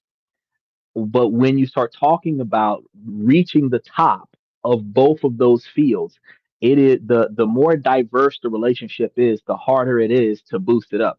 It's just like upgrading the stats on your avatar. You can't work on your offense and work on your defense at the same time because if you're balanced, you're not going to be the strongest player. And if you're balanced, you're not going to have the strongest defense. You're either going to have the strongest offense and the weakest defense, or the strongest defense and the weakest offense. So if you're not both in the same field where you can be the most successful together, because when I use Michelle and Obama or Michael and Obama, as you want to call them, the fact is that they both were in politics. Her politics were in social justice. His was presidential campaigning. So the fact is that they benefited from each other. That's why I'm using that example. You would benefit more in a relationship where y'all are in the same niche, different areas of the same niche. But yeah, if you were guys were diversified and you guys were in completely different fields, you could still have a happy, successful relationship with different things. But understand this though, if you're both lawyers, y'all can talk about certain things that non-lawyers can't talk about. If you're both doctors, y'all could talk about certain things that non-doctors can't talk about. If y'all are both cops, y'all could talk about things that non-cops can't talk about. So if you're in a niche field, you actually can mesh better with your partner than what you would be if y'all were in separate fields. He says he was in politics and Michelle rode Barack's coattails. Uh, she was in social justice and she kind of helped him with his campaign. She was on his campaign trail. She helped him with his campaign. She helped him with his success. And once he got there, the first lady was over first justice. So, or the first man, however you want to call it, was over social justice. So instead of saying, you go fight to be president and I'm going to fight to make changes in social justice. Instead, I'm going to help you be president. And now that I'm the first lady, I can just change social justice from the top down. So whether she rode the coattails to the top or not, instead of her ignoring what he was trying to do, they stayed together. He became the president. Then she stepped off to the side and took care of everything needed to be taken. But that's the dynamic though. The dynamic is specifically that if you guys work towards the same goal, you'll get there easier. Sometimes you might get there faster. If you guys have multiple goals, if you guys are tackling the same goal together, you'll accomplish that goal with less effort and sometimes faster, which gives you more time and more energy to put more effort into conquering other goals. And the more goals that you guys tackle together gives you guys more group wins. And the more group wins that you have, the more you are observed as being seen and heard and recognized in your relationship. And that has been scientifically proven that more people in their relationships benefit from doing things together.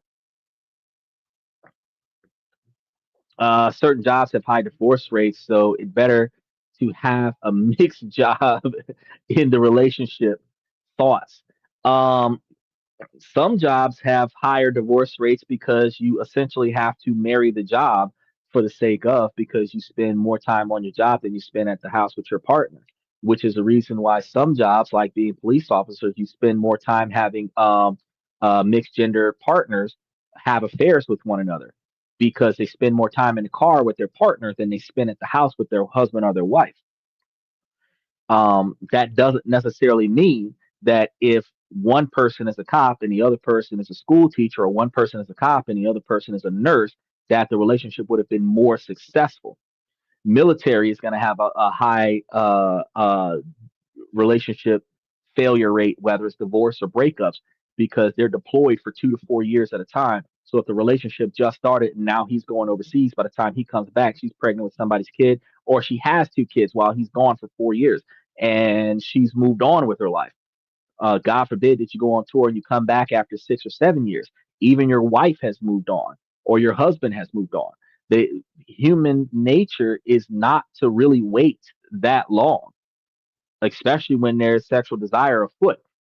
Just the same as when people go to jail and they do 10 or 20 years in prison.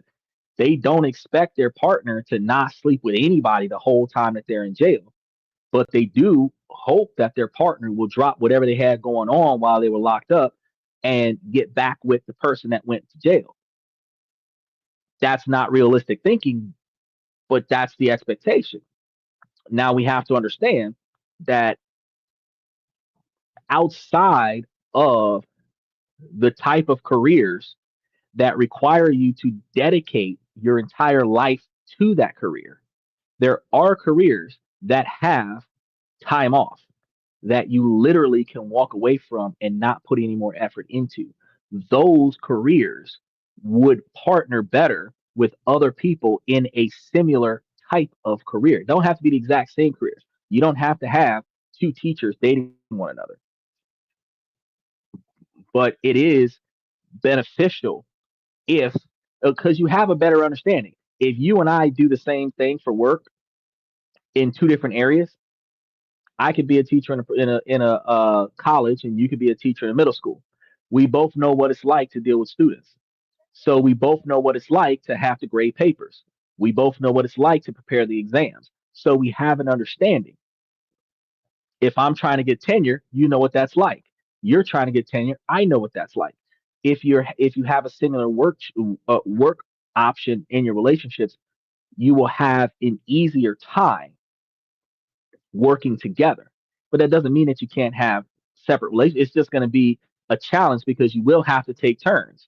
If one of you's trying to go to college to make something out of themselves, they might have to quit their job and you'll be the sole provider until they graduate from college. Once they graduate from college and go into the field of choice, then you might have to quit your job and dedicate your time to college, hoping that your partner will reciprocate. If they do, you can come out of college with a degree and then go into the job of your choice and y'all can be in different fields.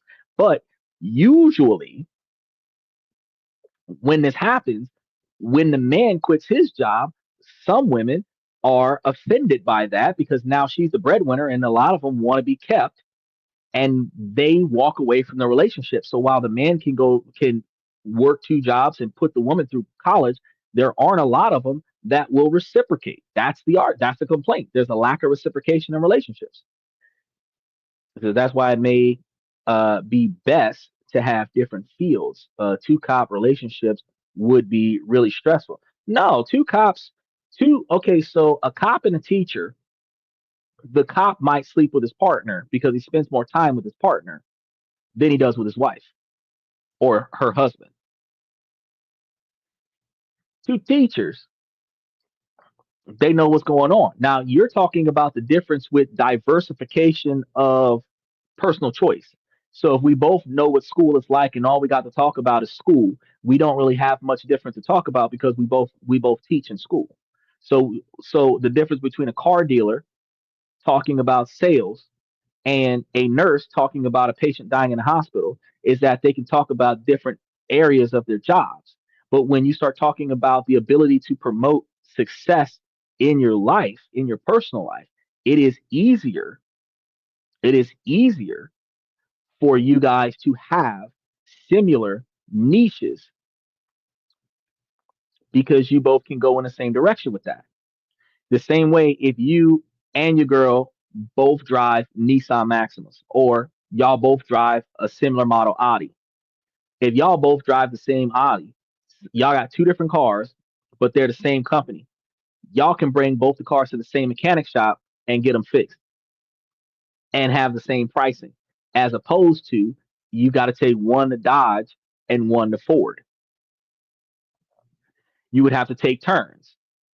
You can't just bring them both to the same place and hang out in the lobby and then pull out with both the cars on the same day and just go on about your day. You have to go to different places. Because you're going to different places, you can come back and share real world stories. But when we start talking about growth, is it better for you to have two different businesses that you're trying to get off of the ground or two businesses that benefit from each other getting off the ground? That's the question. I think that having similar values and personal accountability is a best formula for a successful relationship. I agree with that. That would make him gay though, because most cops are dudes. That's not actually true. There are a lot of female cops on the force. They are not recognized because they're female cops, but there are a lot of female cops on the force. And the fact is that as I used the example earlier, mixed gender partners. There are female cops that are partnered with male cops because one of them is a veteran and the other one is a rookie, and they end up being partnered up together. That does happen more and more these days. Okay. Specifically, going to be because there is a larger majority of cops that are men, but because though there's a larger majority of growing levels of female cops, those female cops will be partnered with a guy. You're not going to see quite often two females in the same cop car. Doesn't mean it won't happen. It just means that it's less likely seen. They're either riding by themselves or you got a partner where it's a him and a her or two guys based on ratios. But the fact is that when you have a guy girl team partnership, you would see those partners more often than not hook up if they've been around each other for numbers of years. Got plenty of time in the car, 10 hours, 12 hours a day bonding. That's our stuff. Alpha says, I agree with you. Two people in OnlyFans adult industry would be good matches. So it depends. Well, if you want to go down that dynamic, then yeah. But if okay, take the ideology of um let's come off of the scope of say um if one of you is in say computer technology where you're building a software. The other person is in computer technology and you're building the hardware. You two can come together and build a program that runs off of the hardware and be able to be more successful, as opposed to one of you making pillows and the other one building houses. You can't benefit from one another doing that. Well, you two personally can benefit from each other, but the businesses cannot benefit from one another. The difference between um um like I use real estate because that's a very good option because there's a multifaceted thing in real estate where one is buying the houses and one is selling the houses. That's a type of partnership where you guys work together. One is building the houses from the ground up, and the other one is brokering the deals to close on the sales. That you guys are in the same niche, building it up, and that's a big difference. Do you think pornography is harmful for young men to watch? I started watching in the fifth grade, and I think it has permanently damaged my brain. It has. I believe that it is a very it's a reasonable source of information, but it is a very addictive thing to take on as a hobby.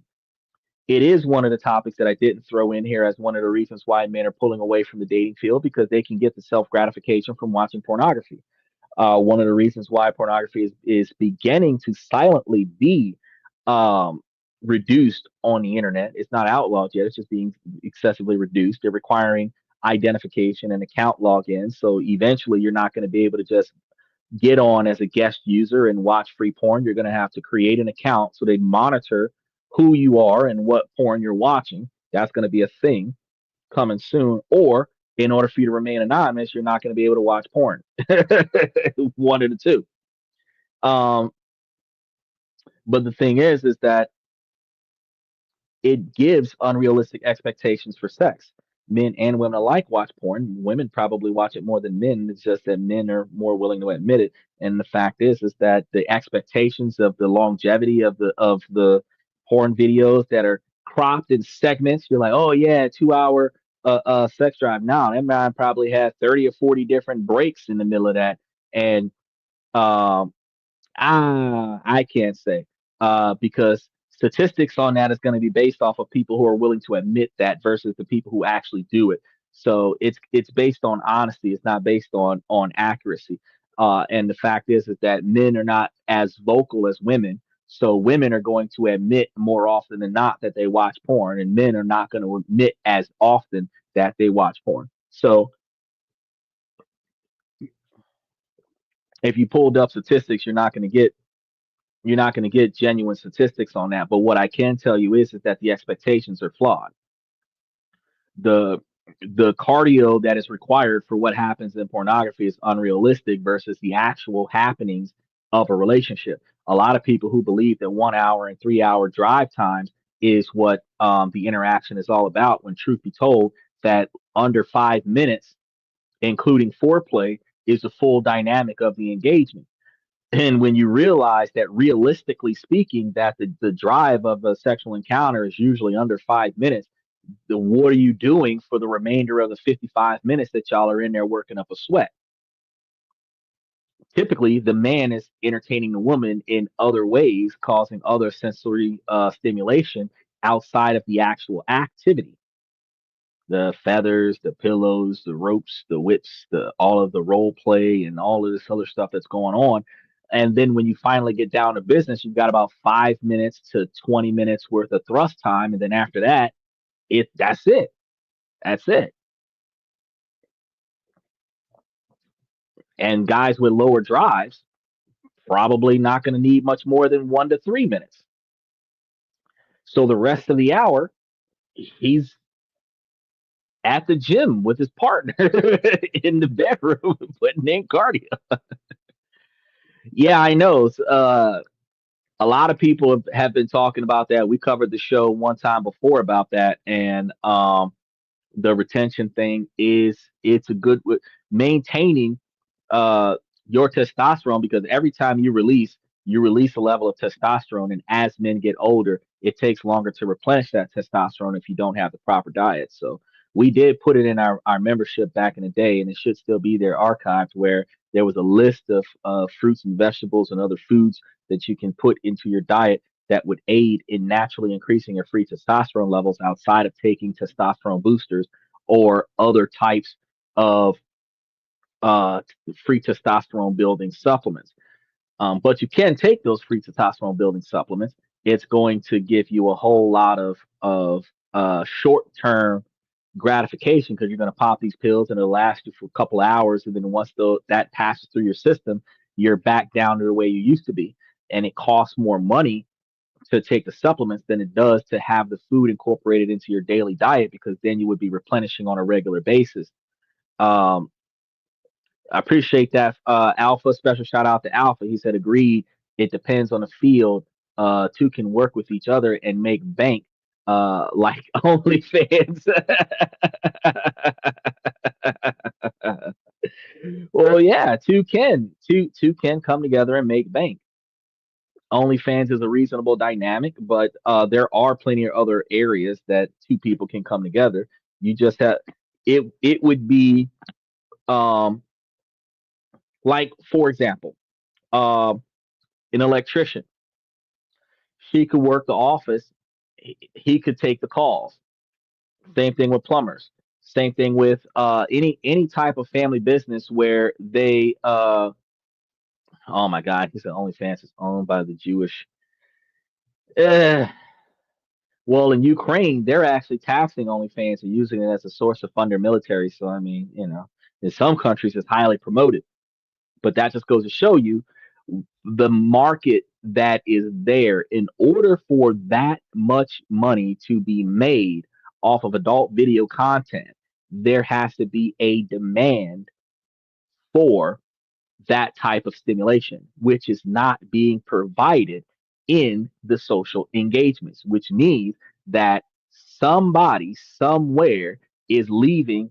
Primarily, if men are watching it more than women, as martial arts says, the men are not being satisfied by their partners. Their partners are not focusing on their man's desires, which has their man fulfilling their own desires watching pornography. And that goes to say that on the flip side, that women could be satisfying themselves with pornography as well. But it's just one of those dynamics where we have to recognize that uh, it's a demand that adult freelance workers, escorts, they only exist because there are lonely men out there that are looking for a partner.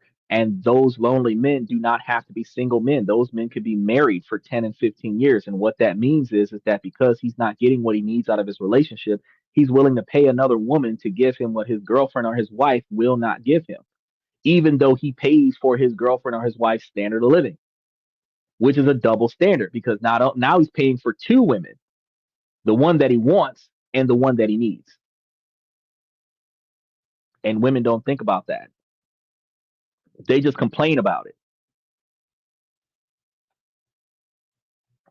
I think most men are just scared of going out of their comfort zone to talk to women in my generation. That's why they watch adult content. Yeah, we talked about that earlier today. Men are terrified to go out and talk to women because of social stigma. Outside of being shamed by women, the rest of the problem that men are going to have is that the legal complications of a misunderstanding. So if a guy starts asking out a girl and the girl doesn't take that gesture kindly, she could put a restraining order on him. She can call the police on him and get him arrested for it. She can go to HR, get him fired for it if this is happening on the job. These kinds of dynamics could destroy the man's reputation where sexual misconduct for a man is life damaging because that man will always be marked for that accusation, whether it's true or not. Now, for the guys who actually do misbehave, they deserve to be mistreated by society. But the men who are the victim of circumstance and are genuinely not out there misbehaving, they're looking for a lifelong partner. And the person that they engage just did not have a positive response to it. That catches men off guard and puts men in a catastrophic situation. And like I said earlier tonight, Louisiana passed a law last year that they're cutting off men's balls for catching that charge. So you do not want to be walking out of a bar with a girl that looks like she's 24 and turns out to be 17. You don't want to be hanging out with that girl that's 30 years old and bitter from an abusive relationship, and then she has a triggering mechanism, and then she gets you uh arrested for interactions with you were under the impression of consent, and because she didn't sign a waiver, it's your word against hers. As soon as the deed is done, whatever she says happened, that's the story that the police are going to take action on.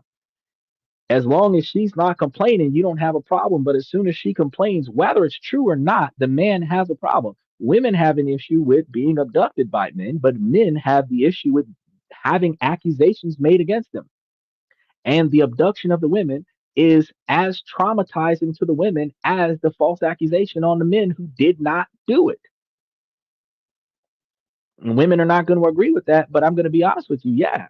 Yeah. Men are going to be so terrified to interact with women, especially after they've experienced that type of false accusation, that they're not going to want to socialize anymore. The same way women who have been accosted by men are terrified to interact with men. But the difference is that a woman, while years of trauma, she can reincorporate herself back into society. A man, no matter how much therapy he gets, cannot reincorporate himself back into society after being pegged for that. He can't live in certain areas. He can't work on certain jobs. He can't. His life is over. Special shout out to Louisiana. Do you think if couples work together would hurt the sex life? Well, if you guys work on the exact same job and you're next to one another 24 hours a day, 7 days a week, you will lose um, the spark between the two of you because you run out of things to talk about. And I think that's what you meant earlier about them working in two different fields. I was not saying that they should work on the exact same job. I was saying that the kind of occupations that they do, even if it's with separate employers, would be similar in nature. Because if they wanted to start up a business together, they could. Because what she does complements what he does, and what he does complements what she does. But they don't have to work together. They don't have to be in the same place at the same time. They could if they wanted to start up a business together, but if they both worked in automotives and one worked in a mechanic shop and the other worked in sales, they know that the job sucks. They know that the job is hard. It's different. See what I'm saying? So it is not the same dynamic as being in the same place at the same time all the time. They can work for different employers. Like I said, two different lawyers can work in two different law firms and not be competitors with one another because one of you can be in tax law and the other one can be a criminal law, and y'all are not competing with one another, but you know what it's like to have to go to trial. You know what it's like to have to talk to a client. You know what it's like to have to settle a case. You know what it's like for your client to be at fault for this claim, but you have to keep your client from having to deal with liability. You know what it's like. And as a result, you can resonate with your partner when your partner comes back and says that they had a bad day at work because you know what it's like. You've had similar days. You as a attorney cannot resonate with your doctor partner who's talking about a person dying on a table because the surgery didn't go well. You as a cop can talk about somebody dying in your arms because the shootout didn't go out well. But the thing is that when you start talking about compatibility, we the you don't want the exact same thing, but closer similarities with differences does aid in more success. That's the idea. So when you start thinking about branching out and being more successful, take for example an influencer. If I'm an influencer and I was dating an influencer, we don't have to have a joint podcast because we date one another. However, because if I'm an influencer and I'm doing content at a specific time and she's an influencer and we're going somewhere and she's doing content at a specific time, then I understand why she's doing the content. But if I'm not the kind of person that records my life on a regular basis, I don't understand why she's recording the food that we're about to eat. The level of understanding comes from being in similar niches, not working at the exact same company. You don't have to both work for McDonald's to date each other. But if you both work in fast food, one of you's at Wendy's and the other one's at Chili's, one's at a Chinese restaurant, special shout out to Trey In, and then the other one is in a Japanese restaurant, y'all know what it's like. But y'all don't have to work together. You still have differences, but you have similarities and you can motivate each other to grow. That's what I'm talking about. Right. One working at Chick-fil-A and the other one working at Moe's or Dunkin' Donuts. Don't use Wendy's. I'm just throwing them out there. These are some things. Thanks for clarity. And the woo was to Louisiana. Yeah, I know. Special shout out Algiers, West Wego, Shreveport, um, Goodby. Trying to think of them. Alexandria. We got a few of them out there. I want to throw out there. West Bank. Come on now. I didn't know that. Thanks, Mix M for info. You're welcome. You're welcome.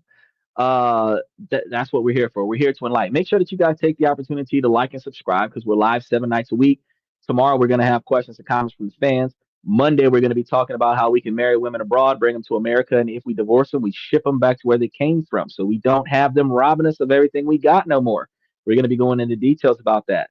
Tuesdays and Wednesdays we talk about how to invest and make money and which countries we can invest and make money out of. Thursday through Saturday we talk about ways to improve ourselves and improve our social lives, which is where you guys walked in tonight.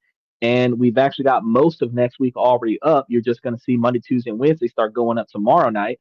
So make sure that you guys stay tuned and hit the notification button for all of the episodes that we have coming. Never forget that we do not let the sun rise without going live, and we typically try to start at about 11:35 Eastern Standard Time, which is about 10:35 Central Standard Time. On my way out, I want to say, ladies, as long as the situation doesn't make sense, I'm going to keep asking you, ladies, to make it make sense. So, ladies, please make it make sense. Fellas, we're about 69% male driven podcast from the male's perspective. I give you guys this information to help you guys become higher value men.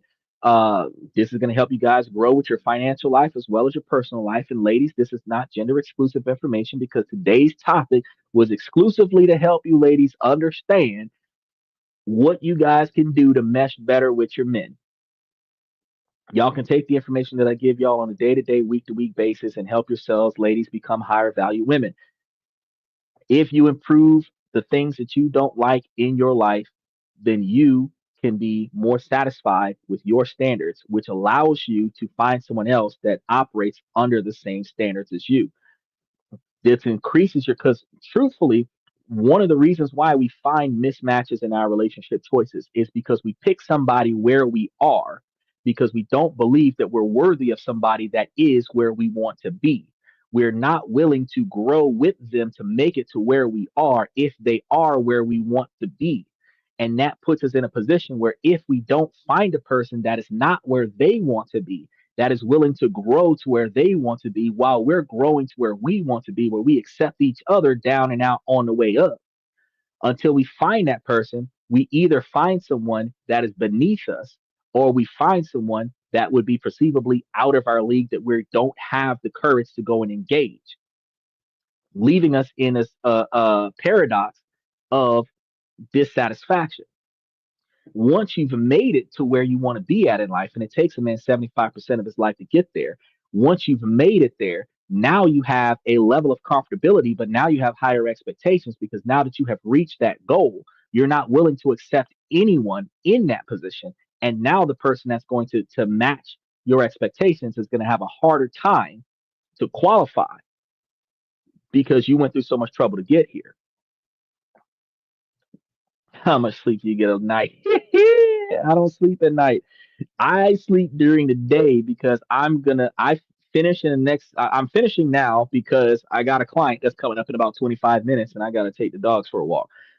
I've got clients until about 10 o'clock in the morning, and then I'm going to sleep from 10 o'clock until 3 o'clock or 2:30, and then I'm going to work from 3 until the time I go live, and then I'm going to go live for 2 to 3 hours, and then I'm going to work, and then I'm going to finish working right before lunch, and then I'm going to sleep until right after lunch. So I get about 4 to 6 hours of sleep every day. That's what I got going on. Now, when I start trying to take me some vacations, I start trying to get more sleep. I start getting 6 to 8 hours of sleep, but that's a vacation. That's a day off is to get full 8 hours of sleep. More often than not, I'm doing extensive research 7 days a week on this podcast, so everything is new. I do I got to teach, so I actually do the work for my students. I create their notes, I help them out with their assignments, help them out with their homework, and get them prepared for their exams. And then I still got my daytime personal life that I got to deal with. I got family that I have to make sure that I take good care of at the same time. So I'm splitting situations at both ends. But as I do that scenario, there is the capabilities of taking a lot of time off from work since I work for myself. But because I'm trying to reach new goals, I'm trying to reach new heights, I'm reinvesting my free time into making my future better. So instead of me doing nothing, I preoccupy my off time with doing something else that will further expand my ability to succeed. It allows me to grow faster in a shorter period of time, but I don't really take many breaks. Now, the reason why I do that, I understand that it's not healthy, but the reason why I do that is because my end goal, I believe I would achieve sooner than what I would if I took my time. Because in my 40s, I kind of want to retire by like 55, 60. And that means that I'm going to have to put like 40 years worth of effort into 20 years and make sure that I get it done. So instead of me taking too much time, too much downtime, I put in enough time to try to cover a lot of goals. Now, if everything goes the way I expect it to go, I see myself within 4 years traveling with the podcast, which means in like 3 years left, and we'll be traveling with the podcast because we made it. We have stepping stones that we're trying to get to. And as we travel with the podcast pays for the travel. So when we made it, we made it because we're live from a different country. We're live from outside of the United States. So we made it, right? And the ultimate goals, the end goals is to as we grow to being successful on this end, I teach everybody else what they can do to make themselves successful on their end. So the ultimate opportunist and the ultimate observation is that throughout this journey, as y'all follow us on a daily, weekly basis, you learn how to invest, you learn where to invest, you learn how to do research, you learn what's important instead of focusing on insignificant things that does not impact your money, the way you spend it, save it, or invest it. You focus on stuff that directly impacts that. It doesn't matter if Michael Jordan beat up Tupac back in the 90s because that doesn't make you any money. But knowing that if you marry a woman in the Philippines and divorce her, that she's not going to take half of your estate because you're going to deport her versus marrying a woman in America who will take half of your estate if she divorces you, you might think, hey, I could save money and take chances with a woman that'll give me 15 years of her life before she gives up on the marriage. That impacts you. That directly impacts your decision making. Do I spend more money at $300 a night courting women in America, 40 dates a year, or do I spend 10 grand to go to the Philippines for 5 months and come back with a wife one time, or go to Japan and $8,000 for a year and come back with a wife from Japan? Like that's that's the idea. What is more beneficial? So as men, what we're supposed to do is we're supposed to figure out what we want in life and then figure out how we're going to get there. Women are going to do the same thing. Ladies, you're going to find out what you want in life and how you're going to get there. But the difference between men and women is that men have an instinct to flex so that the woman fits into the man's life. He will change for her. Men understand that they don't know women, so they ask all of the important questions. What do you need? What do you like? What do you want? What can I do for you? What makes you happy? What makes you sad? Where do you want me to be at? And these are all of the same questions that women do not want to ask a man. They expect a man to accept what she decides to do, even if that's not what he needs her to do. And if he doesn't appreciate what she did because she put effort into something, even though it wasn't productive for his agenda, then she will feel unvalidated and she will feel unappreciated. And then she will resentfully stop performing. However, if he tells her what to do, she's offended because she doesn't want to be told what to do. Yet she wanted a leader, and leaders tell people what to do. So, how can you get a man that's going to delegate if you don't want to follow instructions. And this is what the dynamic we're getting from middle-aged women. She knows what she wants, so she's going to find a man that will do what she wants.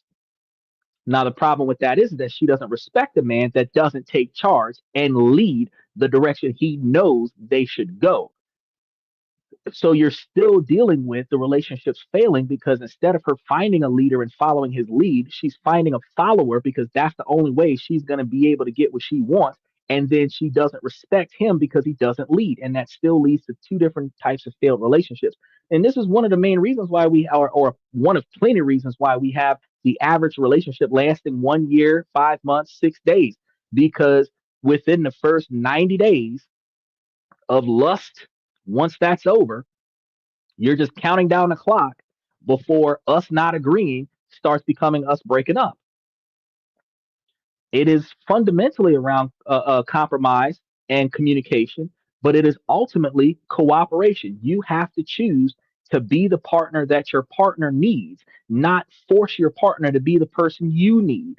You are doing this for them the way they are doing this for you. But when you're interviewing them on the first date, you are finding out if they want to be what you need. Because if that's not what you're trying to figure out within the first 90 days, if you're not trying to figure out if this person is willing to be what I need, then you're ultimately just putting on a show to see if they will accept me for the way I behave. But why do I give a shit if you like me if I don't know if I like you yet? Why do I care if you want me if I don't know if I want you yet? And why am I investing in you if I don't even know you yet? You haven't even proven to me that you want to be here. I ask people this on a regular basis. How often do you give money to homeless people when you pass them every day? Do you give them $100 every day? But you'll spend $200 on a date with a strange woman 3 times a week, every week for 52 weeks out of the year. Why? Because you hope you might get laid. You're investing in the sex. You're not investing in a relationship. You're not investing in a partner. You're not investing in a long-term commitment. So because men are going into it with the wrong intentions, they're getting the wrong outcome. Women that are chasing men just because men spend money, not because he's rich, because he spends a lot of money. She doesn't know if he's got a good character. She doesn't know if he's got a good personality. She doesn't know if he's going to Chris Brown and beat her up and throw her down a flight of stairs and break her shoulder. All she knows is that he spends a lot of money. What if he's a really good man? What if he's a Prince Charming, but he spends a lot of money? She's going to get into a relationship with a guy that spends a lot of her money. Now, what's that going to mean is that they're going to forever be struggling financially because he's not going to save anything, which means building for retirement is nearly impossible in that kind of situation. She was after the wrong thing when she first got with him. If she was after a man that is not going to waste money, he is not going to take her on a $300 date for the first date. He's going to take her out for a $5 cup of coffee because he is not going to waste money on a stranger. If they're after the right thing, she wants a fiscally responsible man. She wants a man that's going to take her to a fucking drive-in and buy a family pack for $15, and we're going to split this shit. Somebody who's not going to waste money on bullshit. If she's looking for a man that's going to be resourceful. But as long as we're after the wrong things, we're not going to end up with the right people. So I'm going to put a pin in and I'm going to leave you guys with this. You guys got to stay on the ground like I'm going to stay on the ground. And I want you guys to make sure, I want to thank you guys for coming to this and that, where we talk about this, that, and everything in between. I'm your host, Xander. And I'm going to see you guys tomorrow night. But before I go, make sure that you guys take the opportunity to make sure that you sell that Orchid Alley stock if you haven't done so yet, and buy into International Seaway, because that's going to be the one that's coming up on the 10th of September. So we're going to be buying into some more stocks. And if you're looking for more stock information, make sure you swing by on Tuesdays, because that's when we talk about the most stock information. Thank you guys one more time, and I'll see you tomorrow night.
That's my personal command. I'm not landing on higher ground where excellence is found. My potential knows no bounds, raising the bar, breaking ground.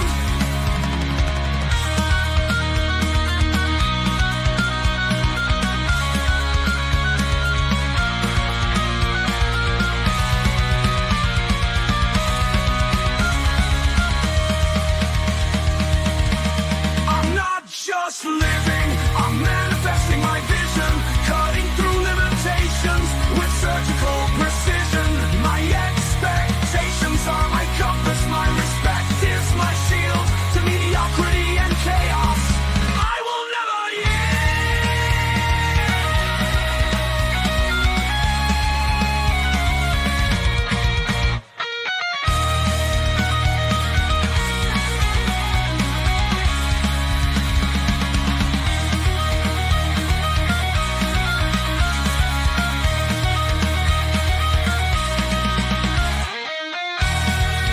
I'm not just living, I'm manifesting my vision, cutting through limitations with surgical precision. My expectations are my compass, my respect is my shield to mediocrity and chaos. I will never yield.